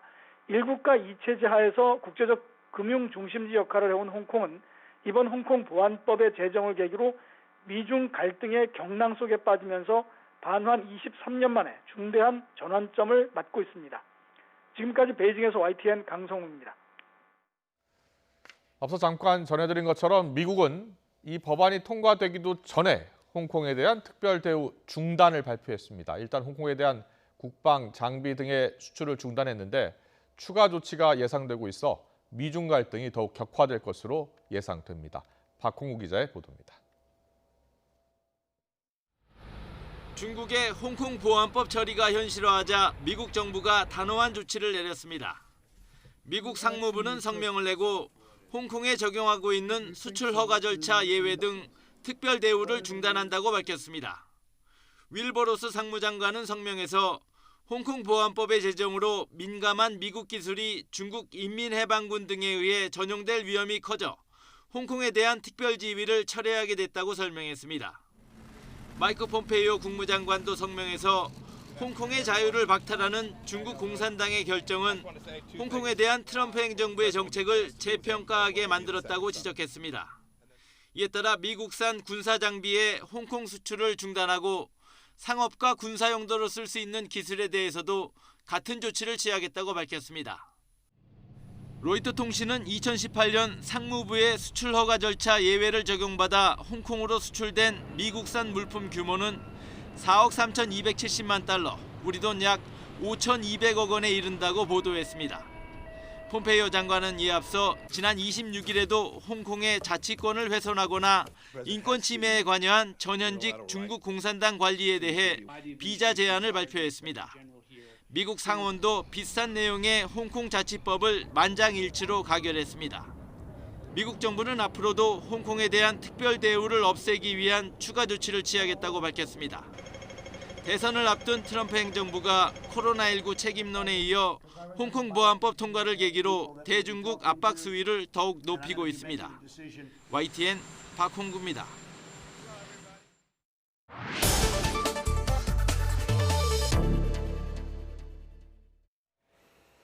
경기도 안산시의 유치원에서 발생한 이른바 행버거병으로 불리는 용혈성 요독증후군 의심 환자가 계속해서 늘어나고 있고 어린아이들이 투석 치료를 받는 등 사태가 악화하고 있지만 감염 경로는 아직 오리무중입니다. 건강하던 아이가 유치원에 다녀와서 갑자기 아프기 시작해 입원 치료까지 받는 상황. 부모들의 심정은 어떨까요? 현재 피해를 입고 치료 중인 아이의 부모님 연결해서 자세한 얘기 들어보겠습니다. 학부모님의 요청으로 익명으로 인터뷰하는 점 양해 부탁드리겠습니다. 아버님 나와 계십니까? 네. 네, 안녕하십니까. 지금도 마음이 상당히 안 좋으실 것 같은데 따님이죠. 따님 건강 어떻습니까? 현재 병원에 입원 중이고 아직 건강이 좋아졌다기보다는 하루하루 살얼음판을 걷는 심정으로 지금 주의 있게 관찰하고 있습니다. 예, 아이는 어떻게 아픈 건가요, 지금? 39도의 발열 증상을 시작으로 해서 예. 설사와 복통을 호소하였고요. 상태가 급격하게 악화되어 하루에도 수십 차례 혈변과 혈뇨 증상을 보이고 있습니다. 예, 지금 식중독 증상을 보이는 아이들이 있고요. 또 햄버거병이라고 불리는 그런 증상을 보이는 아이들도 있는데 따님의 경우에는 어떤 증상을 보이고 있는지요? 네, 그렇습니다. 장출혈성 대장균 감염증으로 처음에 시작해서 합병증인 용혈성 요독 증후군으로 진행되어 수액 치료를 포함해가지고 혈액 혈소판 감소 등에 따른 수혈을 현재 받고 있고요. 예. 특히 심장 기능이 떨어진 아이는 투석까지 받고 있는 상황입니다. 예. 사실 원인을 알려면 아이들이 어떤 걸 정확하게 먹었는지를 좀 알아야 할 텐데요. 유치원은 간식 보관 의무를 몰랐다 이렇게 주장을 하고 있죠. 네, 맞습니다. 유치원 선생님과 조리사분들도 다 아는 음식 보관의 의무를 40년 이상 경력의 유치원 원장이 몰랐다는 것은 전혀 납득이 되지 않습니다. 예, 유치원이 아이들의 식중독 사실을 제대로 보고하지 않아서 과태료를 내게 됐다라는 소식이 전해졌습니다. 아버님은 집단으로 아이들이 감염이 된 걸 어떻게 알게 되셨는지 궁금하거든요. 일단 대부분 익혀지지 않은 고기나 제대로 살균되지 않은 조리기구에서 이 전염병이 발생된다고 알고 있는데요. 예. 오염된 야채나 살균되지 않은 우유에서도 감염의 원인이 될 수 있다고 합니다. 예. 거름이 포함된 흙놀이를 아이들이 했었다고 하는데 예. 과거 거름에서도 가평균이 나올 수 있다고 들었습니다. 아직 역학조사 결과가 나오지 않아서 여러 전문가들이 여러 가능성을 열어두고 면밀히 살펴보는 것 같습니다. 예. 그러니까 아이들이 생야채를 먹지 않은 경우가 있다는 말씀이신 거죠? 지금 정확하게 알지는 못하지만 현재 보존식이 보존이 안 됐고 여러 가지 증거 자료들이 불충분하기 때문에 현재 역학조사를 광범위하게 전문가들이 열어두고 조사를 하고 있는 것으로 알고 있습니다. 예, 지금 피해 원생 부모님들이 고소장을 제출하고 또 하루 만에 경찰이 어제 유치원 압수수색을 진행을 했습니다. 수사 진행 상황에 대해서 브리핑을 받고 계시는지요? 압수수색이 어제 이루어진 거는 알고 있고요. 언론을 통해서 알고 있고 수사 내용은 저희도 아직 알 수 없는 상황입니다. 예, 지금 아이들이 무엇보다 낫는 게 중요할 것 같아서요. 치료 과정이 또 걱정입니다. 투석 치료를 진행하는 아이들도 있다고 하는데 병원 관계자들 이야기 들으셨습니까? 네, 현재 아이들이 힘들게 수혈 및 투석 치료를 받고 있는데요. 아이들마다 경과가 모두 다릅니다. 예. 병원마다 다르지만 입원한 아이들은 퇴원을 하더라도 이후 어떠한 후유증으로 나타나는지 정확히 알 수 없기 때문에 장기간 추적 환자로 분류되어 꾸준한 검사와 모니터링이 필요하다고 합니다. 예. 또한 여기서 지금 퇴원하는 아이들 중에 음성 판정 2번 없이 또 퇴원하는 경우도 있는데 보건당국과 병원의 확실한 관리가 필요할 것 같습니다. 예, 병원과 보건당국의 관리가 확실하게 필요할 것 같다 이런 말씀을 해주셨습니다. 안산시도 이번 피해 아이들의 치료비를 지원하겠다 이렇게 밝혔는데 지원은 어떻게 이루어지고 있습니까? 저를 포함해서 모든 학부모들이 먼저 아이들의 건강 회복을 최우선으로 생각하고 있습니다. 예. 그 다음은 원인 규명이라고 생각을 하고 있고요. 치료비 지원 부분에 대해서는 아직 생각을 하지 못했습니다. 아직 해결을 하지 못하신 상황이고 안산시에서는 그 치료비 지원을 차후에 구상권을 청구하겠다 이렇게 밝힌 것으로 전해지고 있습니다. 아버님 정신적인 충격도 좀 상당하실 것 같습니다. 방송에 나오셨으니까요. 지금 정부에 가장 요청하고 싶은 내용 있으시면 말씀해 주시죠. 현재 아이들이 일어나서는 안 되는 일을 겪었습니다. 하나의 기관에서 110명 이상이 동시다발적으로 감염된 사례가 지금까지 있었나요? 아이들은 현재 본인이 왜 아픈지, 왜 이런 고통을 겪고 있는지 알지 못합니다. 단지 그 유치원을 다녔다는 이유만으로 힘든 지금 현재 그 신체적, 정신적 고통을 겪고 있습니다. 예. 철저한 수사를 통한 원인 규명을 해 주십시오. 그리고 현재 이 전염병은 규정만 지켰더라면 충분히 예방 가능했습니다. 이러한 사건이 두 번 다시는 유사한 사례가 발생되지 않도록 제도적 장치를 마련해 주시면 감사하겠습니다. 예. 아이가 입원 치료를 받고 있다니까 얼마나 마음이 좋지 않으실까 지금 걱정이 됩니다. 아이 간호하시느라고 여러 가지 힘드신 부분이 많으실 텐데 시간 내주셔서 정말 감사드리고요. 따님을 비롯해서 모든 아이들이 건강한 모습으로 돌아오길 바라겠습니다. 지금까지 안산 유치원 식중독 피해본 연결해서 자세한 내용 들어봤습니다. 아버님 오늘 말씀 감사합니다. 관심 가져주셔서 감사합니다.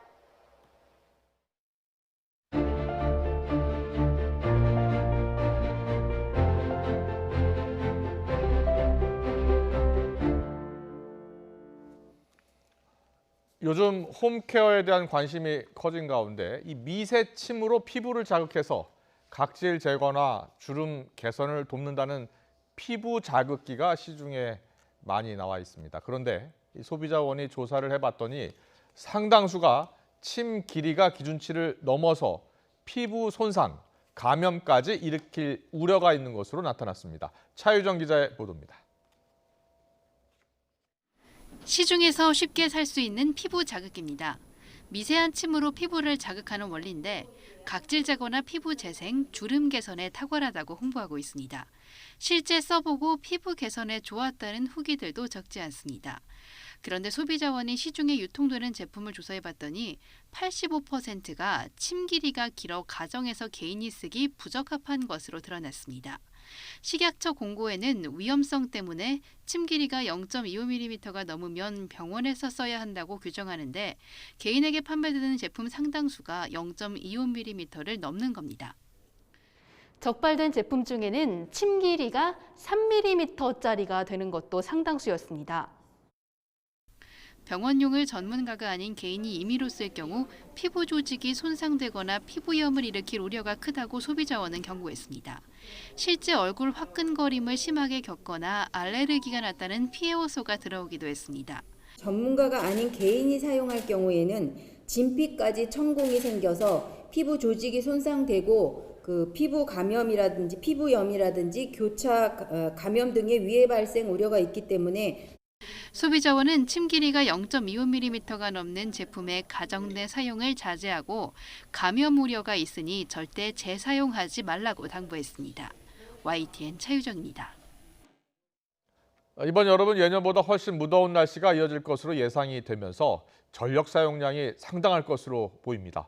정부는 최대 전력 수요에 대비해서 1억만 킬로와트 이상 사상 최대 규모의 전기 공급 능력을 확보했습니다. 이광엽 기자입니다. 지난달 5월인데도 30도를 넘는 때이른 더위가 한동안 기승을 부렸습니다. 이번 여름에는 실제로 예년보다 기온이 0.5도에서 1.5도가량 높아 손에 꼽을 정도로 무더운 한 해가 될 것으로 기상청은 내다보고 있습니다. 하루 최고 기온 33도 이상인 폭염 일수가 크게 늘어 에어컨 등 전력 사용량이 급증할 것으로 보입니다. 폭염 일수를 보면은 20일에서 25일 정도로 평균은 약 2배, 그리고 작년보다는 약 10일 정도가 많게 나타나겠습니다. 이에 따라 산업부는 전력 수급 대책으로 여름철 기준으로 역대 최고 공급 능력인 1억 19만 킬로와트를 확보했습니다.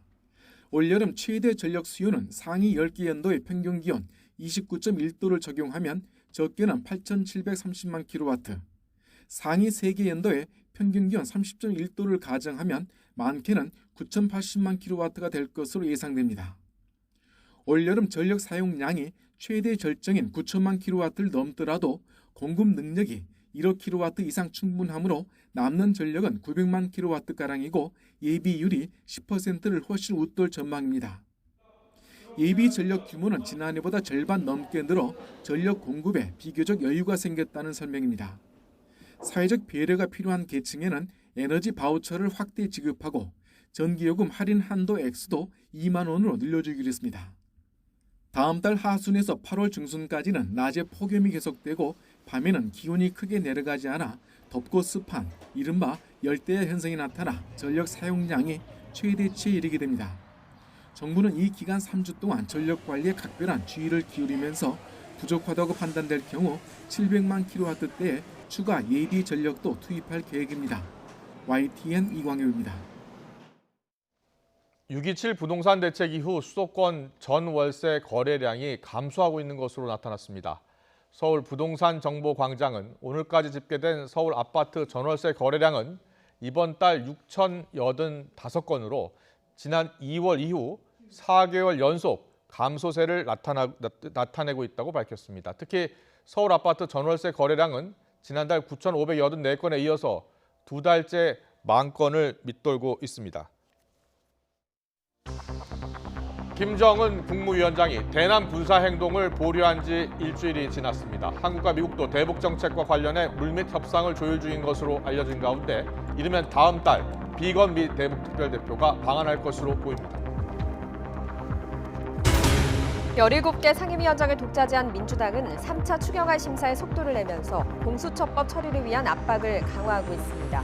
통합당은 모든 의사 일정을 거부하면서 강경 대응 방침을 고수하고 있습니다. 수도권 교회들과 광주 광특사를 통한 집단 감염이 계속 확산하고 있습니다. 대전에서도 산발적 감염이 이어지는 가운데 경기도 의정부에선 일가족 3명이 확진 판정을 받아 방역당국이 감염 경로를 추적하고 있습니다.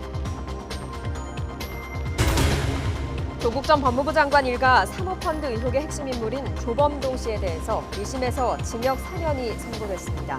재판부는 정경심 교수가 조 씨와 증거인멸을 공모했지만 조 씨에게 준 5억 원은 투자금이 아닌 빌려준 돈이라고 판단했습니다.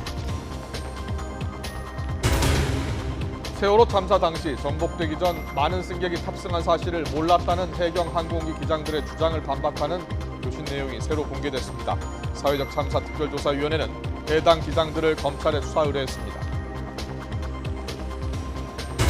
국제사회 반발에도 불구하고 중국이 오늘 오전 전인대 상무위원회를 열고 홍콩 보안법을 통과시켰습니다. 이에 맞서 미국은 홍콩에 대한 특별 대우를 중단하면서 미중 갈등이 격화하고 있습니다. 네, 코로나19 관련 소식입니다. 수도권 교회와 광주 사찰 관련 확진자들이 계속 나오고 있습니다. 여기에 해외 유입 사례도 줄지 않고 있습니다. 취재기자 연결해서 알아보겠습니다. 김종균 기자. 네, 사회부입니다. 네, 먼저 집단 감염 사례별로 좀 정리를 해주시죠. 네, 오늘 정오 기준 방역당국 집계입니다. 서울 관악구 왕성교회의 확진자가 추가로 3명 확인됐습니다. 현재까지 누적 확진자는 31명입니다. 또 경기 안양시 만안구 주영광교회 확진자도 1명 더 나와 총 23명이 됐습니다. 경기 수원시 교인 모임과 관련해 1명이 추가 확진돼 누적 확진자는 8명입니다. 역학조사 결과 교회 밖 교인 간 접촉에 의한 감염 이후 가족, 지인 간 전파로 추정됩니다. 아울러 광주 광력사 접촉자 중 2명이 추가 확진돼 누적 확진자는 14명이 됐습니다. 대전에서도 지난 27일 확진 판정을 받은 환자의 접촉자 조사 중 확진자의 가족, 직장 동료, 교회 교인 가족 등 모두 9명의 환자가 확인됐습니다. 네, 어제 하루 신규 확진자는 이틀째 40명대를 기록했죠. 네, 그렇습니다. 오늘 0시 기준으로 어제 하루 신규 확진 환자는 43명입니다. 누적 환자는 12,800명입니다. 신규 환자 가운데 지역 감염이 23명이고 해외 유입이 20명입니다. 지역별로 보면 서울과 경기가 각각 7명, 인천 3명이 발생했습니다. 이 밖에 대전 5명, 광주 3명이고 부산, 세종, 강원, 충북, 경북이 각각 1명씩 나왔습니다. 해외 유입 사례도 2자릿수 증가세를 이어갔습니다. 해외 입국자 가운데 검역 단계에서 확인된 환자가 13명입니다. 사망자는 발생하지 않아 누적 사망자는 282명을 유지했습니다. 격리 해제된 사람은 108명이 늘어 완치율은 90.1%입니다. 반면 격리 치료 중인 환자는 65명이 줄어든 981명으로 1000명 아래로 떨어졌습니다. 지금까지 사회부에서 YTN 김종길입니다. 보르네오 섬 인도네시아령 칼리만탄에서 일하는 한국인이 코로나19 확진 판정을 받고 입원 치료를 받고 있습니다. 인도네시아에서 한국인이 확진 판정을 받은 건 이번이 처음입니다. 이 확진자는 현대 엔지니어링 직원으로 현지인 안전 담당자와 접촉해서 감염된 것으로 추정됐습니다. 세계에서 가장 유명한 서커스로 꼽히는 태양의 서커스 공연단이 코로나19 사태로 공연을 못하게 되면서 파산보호 신청을 했습니다. 코로나19 사태 이후 전 세계에서 공연을 중단한 태양의 서커스는 현재 전체 인력의 95%에 해당하는 4,500여 명을 무급 휴직 처리한 상태이며 이 중 3,480명을 일시 해고할 계획입니다. 블룸버그 통신에 따르면 이 회사의 채무는 16억 달러, 우리 돈 약 1조 9천억 원에 달한 것으로 파악됐습니다.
강원 영동 지방에는 오는 하루만 무려 250mm 안팎의 태풍급 장맛비가 쏟아졌습니다. 특히 200mm가 넘는 비가 내린 강릉은 6월 강수량 기준 역대 최고를 경신하면서 109년 만의 호우로 기록됐습니다. 취재기자 연결해서 자세히 알아보겠습니다. 정혜은 기자.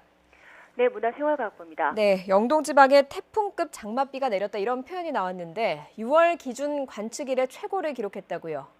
네, 그렇습니다. 강원 영동 지역에는 오늘 하루만 250mm 안팎의 태풍급 장맛비가 쏟아졌습니다. 특히 강릉과 속초는 6월 강수량 기준 역대 최고를 기록했는데요.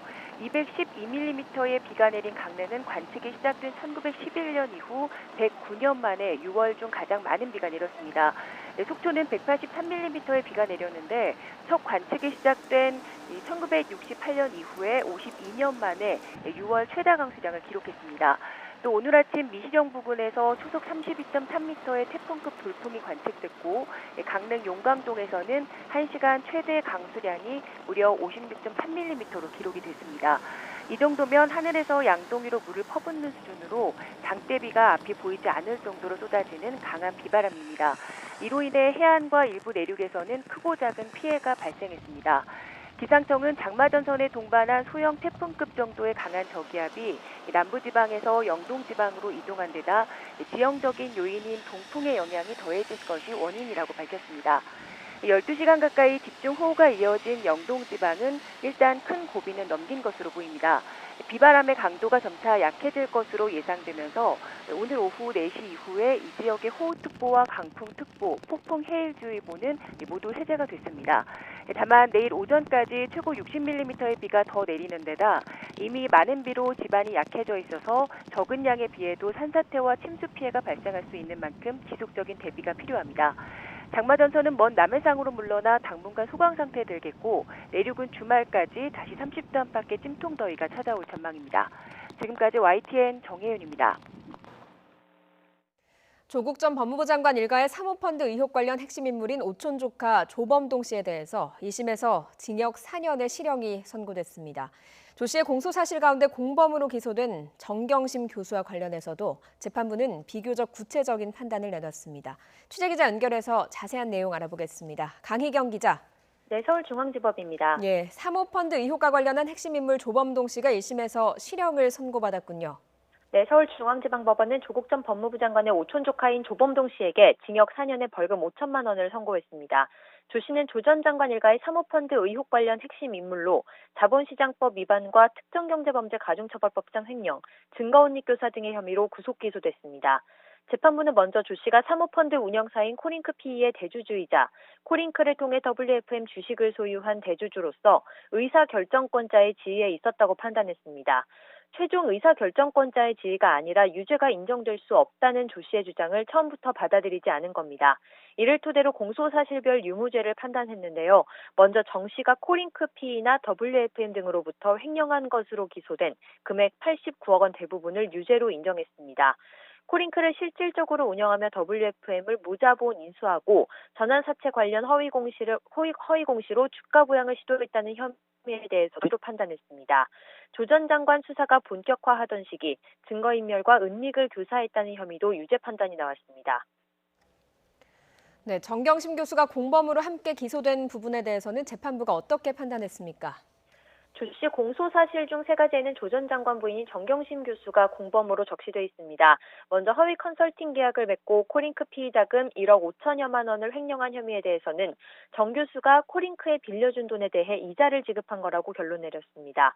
5억 원씩 2차례에 걸쳐 코링크로 돈이 넘어갔는데 처음 5억 원에 대한 이자는 조 씨가 자신이 부담해야 하는 돈을 회사 돈으로 지급해 횡령에 해당한다고 판단했고 두 번째 5억에 대한 이자 부분은 불법 영득 의사가 인정되지 않아 무죄로 판단했습니다. 이 과정에서 정 교수의 가담 정도에 대해서도 재판부가 구체적으로 판단을 내놨는데요. 정 교수가 세금을 줄이기 위해 허위 자료를 만들고 공직자 재산 신고에서 일부 사실과 다르게 신고한 행위 등은 비난받을 수는 있지만 범행에 적극 가담했다고 보긴 어렵다고 밝혔습니다. 2017년 7월 코링크의 펀드에 14억 원을 출자하면서 금융위원회에는 약정 금액을 부풀려 신고한 혐의는 무죄로 판단됐습니다. 조 전 장관 관련 의혹이 불거지자 정 교수로부터 전화를 받고 코링크 직원들을 시켜 자료를 폐기하도록 한 혐의에 대해서는 조 씨가 정 교수와 공모해 증거인멸 교사 범행을 한 것으로 인정된다고 판단했습니다. 유무죄 판단을 마친 뒤 재판부는 사기, 부정거래나 허위계약 등 일반적으로 생각하기 어려운 부정한 방법을 강구했고 선량한 투자자에게 피해가 돌아갔다고 지적했습니다. 다만 조 씨가 정치 권력과 거문유착을 통해 상호 이익을 추구한 것이 이 범행의 주된 동기라는 시각이 있지만 권력형 범행이라는 증거가 제출되진 않았다며 이를 불리한 양형 사유로 취급해서는 안 된다고 덧붙였습니다. 사모펀드와 입시비리 등 각종 의혹으로 기소된 조국 전 법무부 장관 가족 가운데 법원 판단이 나온 건 이번이 처음인데요. 정 교수는 물론 공직자윤리법 위반 등 조 전 장관이 받는 일부 혐의의 배경에도 조 씨가 있는 만큼 이번 법원의 판단이 조 전 장관 부부 재판에 직간접적으로 영향을 미칠 것으로 보입니다. 지금까지 서울중앙지방법원에서 YTN 강희경입니다. 이른바 검언유착 의혹을 수사하는 서울중앙지검 수사팀이 대검찰청에 현재 진행 중인 전문수사자문단 소집 절차를 중단하고 수사 독립성을 보장해달라고 건의했습니다. 서울중앙지검은 아직 사실관계 등이 충분히 규명되지 않았고 자문단원 선정 등을 두고 혼란스러운 상황이 초래된 점을 고려해서 대검의 수사자문단 소집 절차를 중단해달라고 요청했습니다. 특히 검언유착 사건은 검찰 고위직에 대한 의혹이 제기된 특수성 등을 감안해서 특임검사에 준하는 직무 독립성을 부여해달라고 건의했습니다. 현직 검찰총장이 대권주자 여론조사에서 단박에 3위로 뛰어올랐습니다. 마땅한 보수층 후보가 없는 상황에서 여권의 비판이 오히려 결집 효과를 불러온 것으로 분석됩니다. 이대건 기자입니다. 한명숙 전 총리 진정사건 재배당 문제에 이어 검언유착 의혹 당사자로 지목된 한동훈 검사장 직접감찰 지시로 이어지는 과정에서 추미애 법무부 장관과 윤석열 검찰총장이 정면으로 충돌했습니다. 이 과정에서 윤석열 총장은 침묵으로 일관한 반면 추미애 장관은 비판 발언을 공개적으로 해왔습니다. 초선 의원들을 상대로 한 국회 강연에서는 윤 총장에 대한 비판 수위가 정점에 이르렀습니다. 장관의 말을 겸허히 들으면 좋게 지나갈 일을 세상 지휘랍시고 해가 지고 일을 더 꼬이게 만들었어요. 네, 그래서 제가 제 지시를 하겠다. 내 말을 못 알아들었으면. 예상대로 통합당은 크게 반발했고 정의당마저도 이른바 꼰대 발언이라고 꼬집었습니다.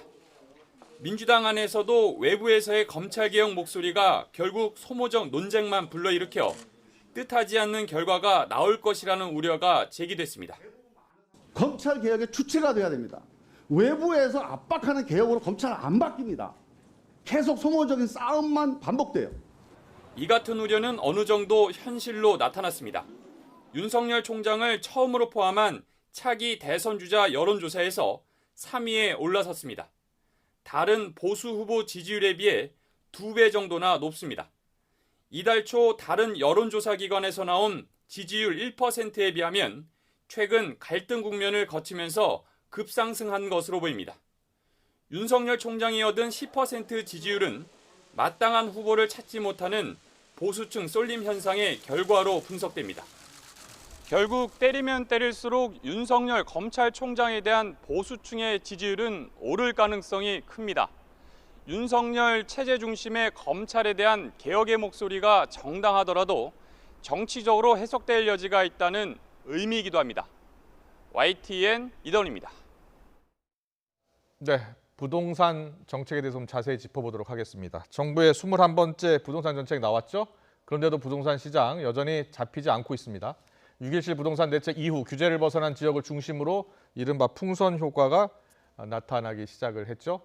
정부가 또다시 추가 대책을 내놓겠다 이렇게 밝히고 있습니다. 부동산 대책 과연 어디서부터 꼬였고 어떻게 풀어가는 게 좋을지 김원동 경실련 부동산 건설개혁본부장과 함께 이 문제 짚어보도록 하겠습니다. 어서 오십시오. 예, 안녕하십니까. 어서 오십시오. 자, 얼마 전 이 서울 아파트값 상승률을 두고서 지금 경실련과 정부가 약간 의견차를 보인 부분이 있어요. 이제 경실련은 서울 아파트 중위값이 현 정부 3년 기간 약 52% 올랐다고 했고 정부는 14.2% 올랐다고 했습니다. 예. 왜 이렇게 차이가 난 거였죠? 그러니까 저희 경실련에서는 예. 국회의원 300명이 보유한 아파트를 조사해 보니까 47%가 올랐고 네. 서울 시내 구청장 25개 구청장이 가지고 있는 아파트를 분석해 보니까 48%가 올랐고 청와대 1급 이상 공무원들이 가지고 있는 아파트를 분석을 해보니까 작년 말 현재 40%, 그다음에 그중에 상위 10명은 57%가 올랐습니다. 그다음에 경실련은 서울에 있는 8만 가구의 아파트의 시세 변동을 조사해 보니까 문재인 정부 3년 동안 50% 가까운 숫자가 나왔고 그것이 KB국민은행에서 발표한 중위가격 상승률하고 거의 같은 52%가 나왔습니다. 이렇게 근거를 가지고 저희는 서울 아파트 값이 이렇게 많이 올랐다라고 했는데 작년 11월에도 국토부와 청와대는 서울 아파트 값이 10%밖에 안 올랐다. 그때가 19번째 정부 대책을 내놓을 때입니다. 그러면 10%밖에 안 올랐는데 19번씩 대책을 내놓을 일이 뭐가 있냐. 그리고 이번에도 역시 저희가 50% 올랐다고 하니까 이번 정권에서 50% 오른 건 14%라고 하면서 과거 정권에서 29% 올랐다는 거는 아무 문제 제기를 안 하는 걸로 봐서는 14% 올랐다는 거에 대한 근거 자료가 없습니다. 그리고 저희가 지금도 주장하는 거는 자 그럼 정부가 14% 올랐다고 발표를 했으면 서울 어느 지역이 지난 3년 동안 10%밖에 안 올랐는지 10% 미만 오른 지역이라든지 좀 가격이 내려간 근거를 제시해라. 근거 제시했습니까? 못하죠. 공개 토론하자. 못합니다. 피합니다.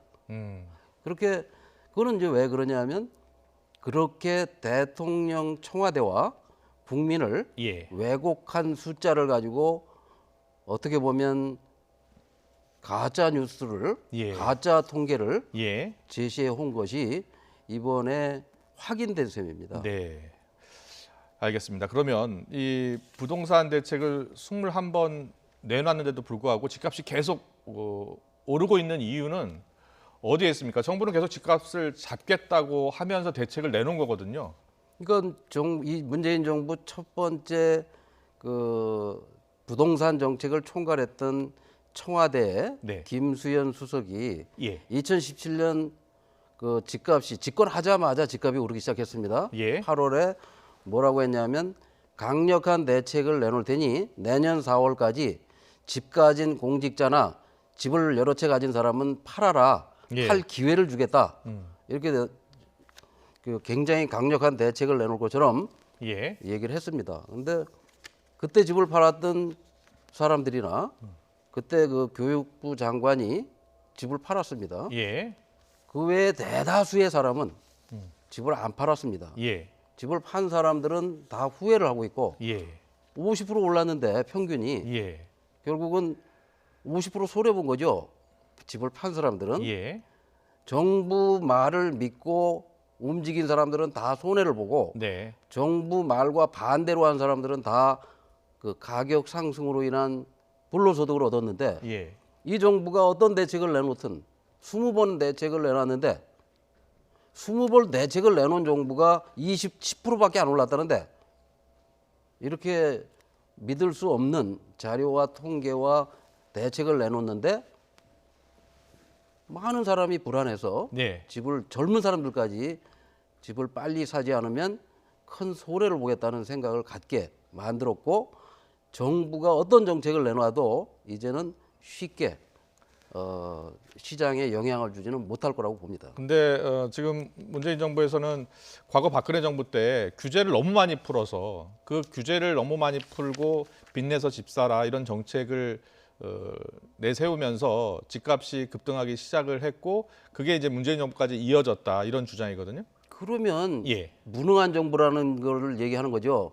지금 감옥 구치소에 있는 전직 예. 대통령이 규제를 풀어서 집값이 올랐다면 본인이 집권해서 21번의 네. 대책을 내놨는데 그 21번의 대책이 아무 영향도 못 주고 전직 대통령 때문에 지금도 집값이 올랐다고 한다면 예. 정말 무능한 정권이고 무능한 장관 그런 말을 할 자격이 없는 거죠.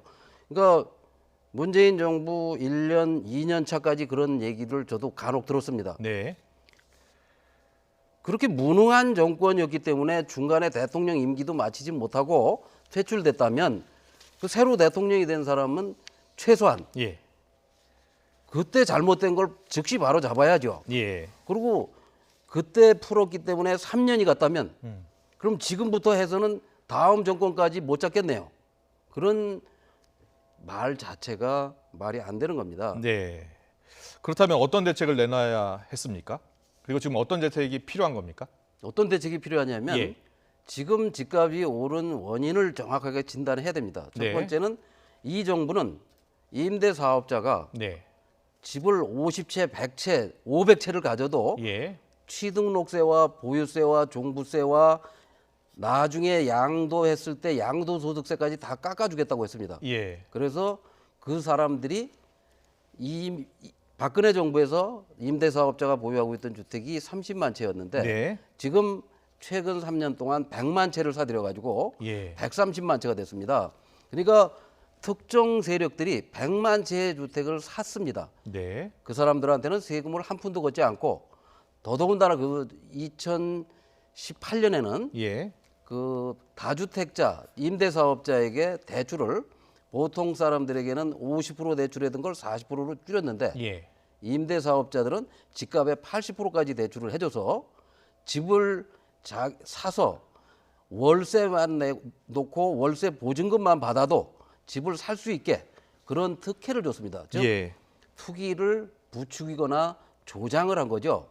근데 그걸 집값 잡는 정책이라고 그걸 내놨으니 그 정책의 부작용으로 집값이 폭등을 했습니다. 예. 그걸 여러 번 지적을 했는데도 아직도 그 제도가 살아있고 이 대출 규제, 대출 특혜를 약간 줄이겠다. 네. 세금 특혜를 약간 줄이겠다. 이런 정도의 찔끔찔끔한 대책으로 이 정부가 계속 가고 있으니까 젊은 사람들까지 더 늦기 전에 빨리 집을 마련해야 되지 않느냐 하는 생각을 갖고 네. 굉장히 많은 30대가 집을 사겠다고 시장에 뛰어드는 겁니다. 임대주택 사업자가 가진 주택 보유수가 30만 채에서 최근 3년간 130만 채로 늘었고, 그러니까 100만 채 이상 늘었다는 거 아닙니까? 예, 그렇습니다. 근데 이들에게 이제 혜택을 너무 많이 줬다는 건데요. 그렇죠. 너무 많이 줬다는 건데 그렇다면 이 혜택을 한 번 준 것을 또 빼앗을 수는 없잖아요. 최소한 예. 앞으로는 절대로 특혜가 없도록 예. 조치를 해야 되겠죠. 예. 1차. 네. 그다음에 기존에 제공된 특혜 중에 예. 과도하다고 생각되는 것들은 줄여야 되겠죠. 네. 그리고 임대 누가 이렇게 많이 샀는지 집을 사재기 하는지 정밀하게 조사를 했어야죠. 근데 지금 여러 가지 보도로 보면 정부는 누가 얼마나 샀는지 130만 채가 구체적으로 누가 사서 어떻게 임대료를 놓고 있고 실제로 임대료를 낮추고 있는 건지 임대 시장에 안정적 효과가 있는 건지 전혀 조사도 지금 파악도 못하고 있는 걸로 좀 알고 있습니다. 최근에 국회에 입성한 국회의원들의 주택 보유 수가 다주택자가 거의 30% 가까이 된다면서요. 청와대부터가 37%가 다주택자입니다. 그 청와대 1급 이상 고위 공무직자들이 그 37%가 다주택자고 작년 말에 우리가 지적을 했더니 그 대통령께서 비서실장에게 지시를 해서 권고를 했습니다. 6개월 안에 주택을 팔으라고. 청와대 고위 정책을 만드는 사람들이 다주택자고 부동산이 많은 사람들이 대부분 다 청와대에 한 40%가 앉아 있는데 제대로 된 정책이 나올 리가 없죠. 그래서 권고를 대통령이 했고 비서실장이 했는데도 이행된 게 한 명밖에 없습니다. 그래서 저희가 내일 청와대 앞에 가서 대통령 말도 안 듣고 정부가 집권할 때부터 다주택자는 집을 팔아라고 했는데도 안 파는 그런 관료들을 당장 교체해라. 그 사람들이 만드는 정책이 서민을 위한 정책일 가능성은 거의 없다. 그런 뜻입니다. 알겠습니다. 그리고 참여정부 홍보석 비서관 지냈던 조기숙 교수가요. 문 대통령의 부동산 인식이 조금 정확한지 점검할 필요가 있다 이렇게 밝혔잖아요. 그렇습니다. 그 어떤 이유 때문이라고 보십니까? 그건 그 예를 든 게 그 대통령이 강력하게 집값이 떨어질 테니까 집 사지 말고 기다려라 이렇게 말씀을 하셨다고 하는데 그 말씀을 거꾸로 하면 아까 이 정권의 그 부동산 정책을 다뤘던 참모가 부동산은 끝났다. 그다음에 내년 4월까지 집 팔 기회를 줄 테니 빨리 팔아라 하고 경고를 했던 걸로 보면 강력한 대책을 내놔서 부동산 가격을 안정시키라고 대통령께서는 지시를 했던 거로 저는 생각이 됩니다. 근데 조기숙 그 전 홍보수석은 뭐라고 했냐면 자기가 준비한 정책 중에 분양가 상한제만 도입을 해서 사실은 분양가 상한제는 지금 시행되는 데가 한 군데도 없습니다. 작년 11월에 김현미 장관이 한다고 했는데 그 정치권에서 얘기하니까 총선 뒤로 미뤘고 총선 뒤에는 코로나 뒤로 미뤄서 7월 1일부터 시행이 됩니다. 그래서 분양가 상한제는 하나도 시행이 안 됐는데 분양가 상한제를 해서 공급이 위축돼서 무슨 전세값이 올랐다고 제가 보기에는 조기숙 수석이 오진을 한 것 같습니다. 그렇게 잘못된 진단은 또 잘못된 처방으로 이어져서 부작용이 더 커집니다. 알겠습니다. 일각에서는 보유세를 좀 더 확실히 강화해야 될 필요가 있다라고 얘기하는데 거기에 대해서는 어떻게 보세요? 그러니까 김현미 장관이 그런 말씀을 하셨는데 김현미 장관은 공급 정책, 그다음에 도시 정책, 임대 정책 이런 걸 하는 장관이지 세제 정책은 경제부총리가 하는 겁니다. 근데 뭐 김현미 장관을 대통령께서 부총리 시킨다고 하니까 미리 자기가 세제 얘기를 했는지 모르지만 세제 강화는 2005년 노무현 정부부터 계속 하는 얘기입니다. 세금 올라가는 것보다 집값이 5배에서 10배, 20배가 올라가는데 그 세금 조금씩 더 부과시킨다고 해서 그리고 세금 부과하는 게 그게 행정부 마음대로 되는 것이 아니고 국회를 통과해야 되는데 그게 장관이 한마디 한다고 될 것도 아니고 전체적인 총체적으로 이 부동산 대책을 다시 한번 점검을 해야 되는데 특히 이제 당장 급한 거는 임대 사업자에 대한 특혜를 좀 많이 줄여야 된다라는 말씀을 해주신 거로 이해를 하면 되겠습니까? 대통령께서 우선 이 3년간 주택 정책을 잘못한 장관이나 수석이나 책임 있는 사람들을 당장 교체하겠다, 책임을 묻겠다.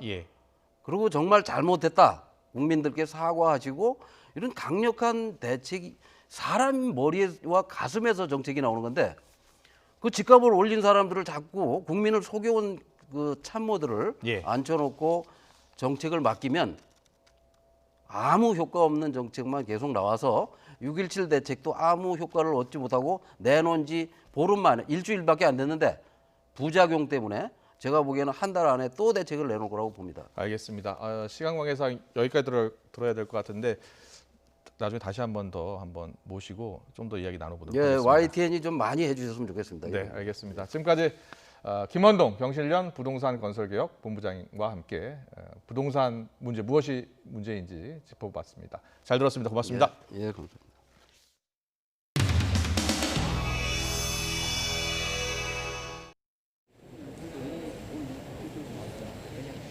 당선되었음을 선포합니다.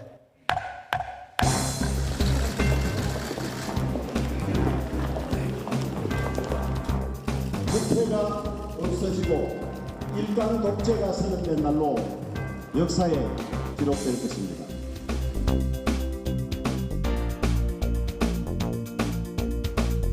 지원 등 사업별 불용 예산이 보고드리게 된 것을 매우 뜻깊게 생각합니다.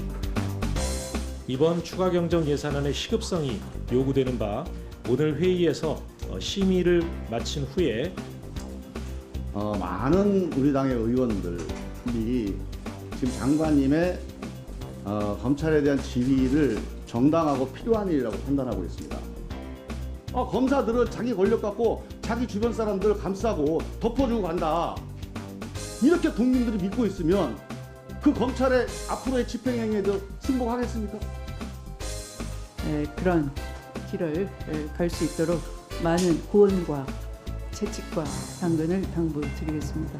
제가 좀 아마추어적인 비법조인의 시각에서 이상한 점을 자꾸 지적을 하고 있는데 왜 법사위에 검찰 또는 검찰총장이 직접 나와서 보고를 하지 않느냐? 검찰총장에 대해서 정치적 책임은 법무부 장관이 지는 것이고 거기에 대한 지휘 감독을 내림으로써 그러니까 지금 검찰과 검찰총장님 확실히 아십시오. 지금 법무부 장관께서는 그런 외풍을 막기 위해서 굉장히 노력을 하고 계십니다. 이 청문회를 하는 교육장관 청문회를 하는 과정에서 영장을 청구하는 걸 보고 저는 깜짝 놀랐어요. 그러니까 이게 검찰총장이 말하자면 정치를 하는 게 아닌가. 반복적인 수사, 무리한 수사 이런 것이 있었다는 점은 부인할 수가 없는 것이고요. 경청해 주셔서 감사합니다. 문제는 법무부 장관이 이렇게 온당하고 정당한 법에 근거한 지시를 했는데도 불구하고 검찰총장이 여기에 따르지 않았을 때 과연 이럴 때 어떻게 해야 되냐라는 겁니다. 지금 장관께서 하신 그 서면 지휘는 법에 따른 적절한 지휘 방식인 것이죠? 그렇습니다. 저는 가급적 검찰의 중립성, 독립성을 존중하면서 꼭 필요한 경우에만 하고 있습니다.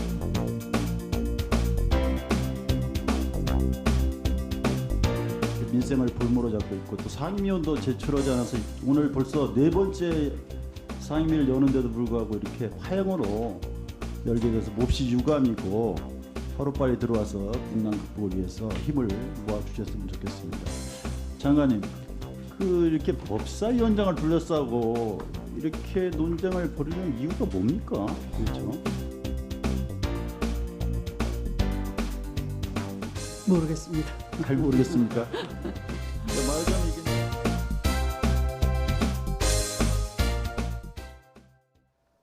김정은 위원장이 대남 군사행동 보류를 결정한 지 일주일이 흘렀습니다. 이후 북한의 후속 행보에 관심이 쏠리고 있는데요. 한미가 물밑 협상을 조율 중인 것으로 전해졌습니다. 황희경 기자의 보도입니다. 우리 정부를 향해 맹공을 퍼붓다 갑작스레 중단한 북한. 이후 일주일가량 추가 조치 없이 잠잠하기만 합니다.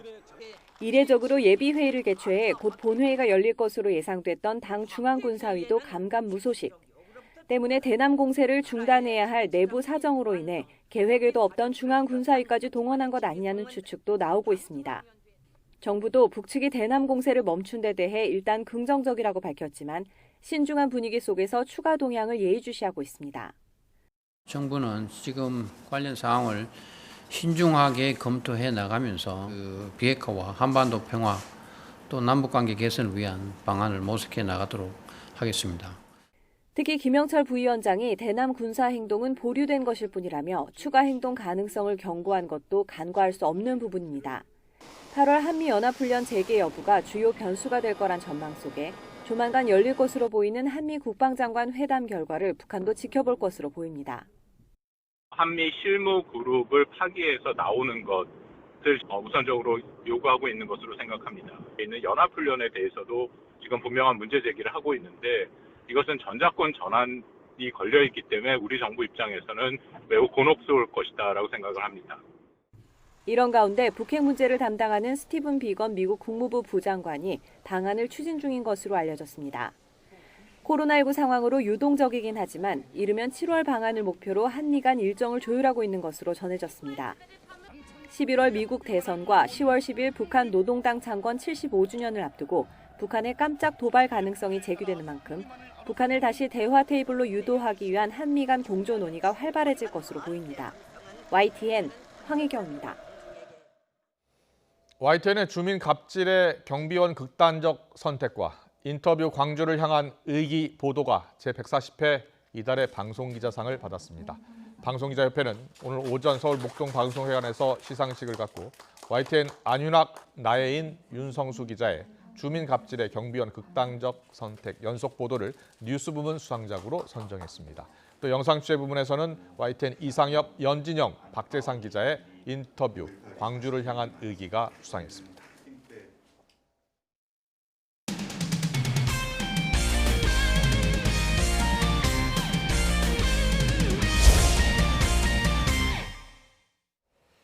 코로나19로 비대면 업무가 늘어나고 있죠. 스포츠 분야 역시 마찬가지입니다.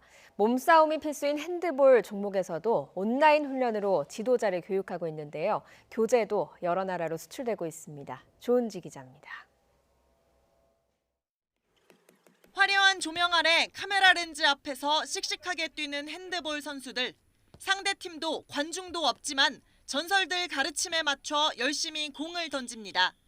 구슬땀을 흘리며 찍은 이 영상에 올림픽 금은 동메달을 모두 딴 전설 오성옥 감독의 설명이 더해집니다. 이 스텝은 모든 발 좌우 스텝입니다. 모션을 크게 한 다음에 페인팅을 해야 합니다.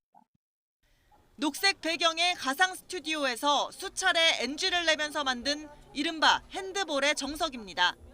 코트에서 몸을 부대끼며 해야 할 훈련을 코로나19 시대를 맞아 온라인을 통해 비대면, 비접촉 방식으로 하게 된 겁니다. 뭐랄까 카리스마 그거를 좀 보여줄 수 있는 기회가 없어서 이번에는 좀 아쉬움이 있지만은요. 제가 준비하는 실기 프로그램이 잘 전달할 거라고 저는 생각을 합니다. 그리고 자신 있고요. 스텝부터 슈팅과 속공, 팀 전술까지 핸드볼의 모든 것을 가르치는 이 영상은 우리나라는 물론 전 세계 43개국에서 지도자 강의의 교재로 쓰일 예정입니다. P급 자격증이 없으면 프로팀을 지휘할 수 없는 축구처럼 핸드볼도 몇 년 안에 지도자 라이선스 제도를 도입하기로 한 만큼 온라인 강의는 사업적 측면에서 미래 먹거리로도 충분합니다. 한국의 모델을 반영을 해서 본인들의 코치 교육 프로그램, 선수 교육 프로그램을 이렇게 만들 것이라고 예측이 됩니다.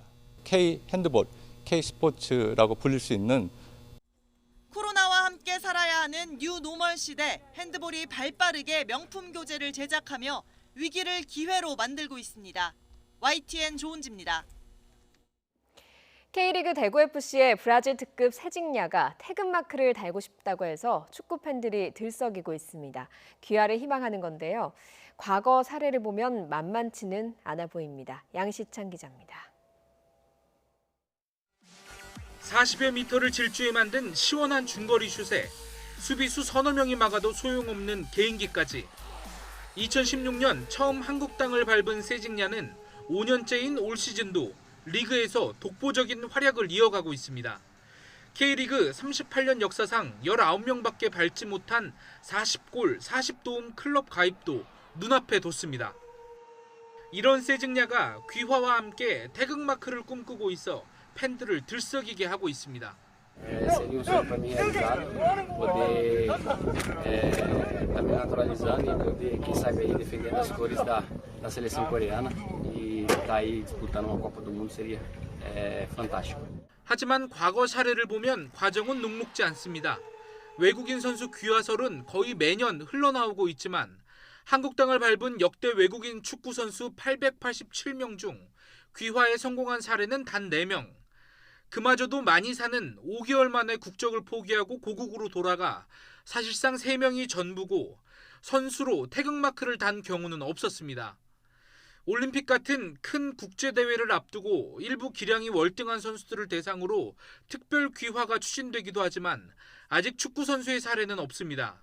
앞서 2012년 월드컵을 앞두고 한국어와 한국 문화에 대한 이해 부족으로 특별 귀화 대상에서 최종 제외된 전북 애닝요 사례가 대표적입니다. 물론 선수가 먼저 귀화를 희망했다는 점에서 다른 사례보다 진정성은 느껴지지만 시즌을 치르면서 까다로운 일반 귀화 절차를 통과하기는 여간 어려운 게 아닙니다. 문화적으로나 기량적으로나 또 시기적으로 봤을 때 훨씬 더 전망이 밝아 보이고 가능성이 있어 보이는 건 사실입니다만 결국 궁극적인 관건은 세징야 선수의 한국어 능력 및 의지라는 생각입니다. 공개적으로 수차례 귀화를 언급한 세징야가 정말 한국 선수로 거듭날지 아니면 다른 사례처럼 흐지부지 끝이 날지 지켜볼 대목입니다. YTN 양시창입니다.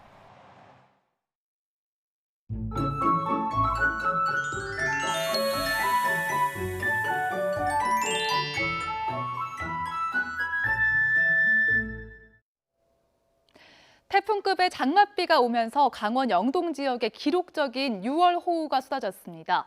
특히 강릉에 오늘 하루 212.2mm의 많은 비가 내렸는데요. 관측이 시작된 1911년 이후 109년 만에 6월 중 가장 많은 비가 온 겁니다. 강원 영동 지역 지금 호우특보가 해제됐지만 중부 지역 곳곳으로 약한 비가 산발적으로 이어지고 있는 모습입니다. 중북부 지역은 내일 오전까지, 충청과 남부 지역 내일 오후까지 비가 온 뒤에 그치겠습니다.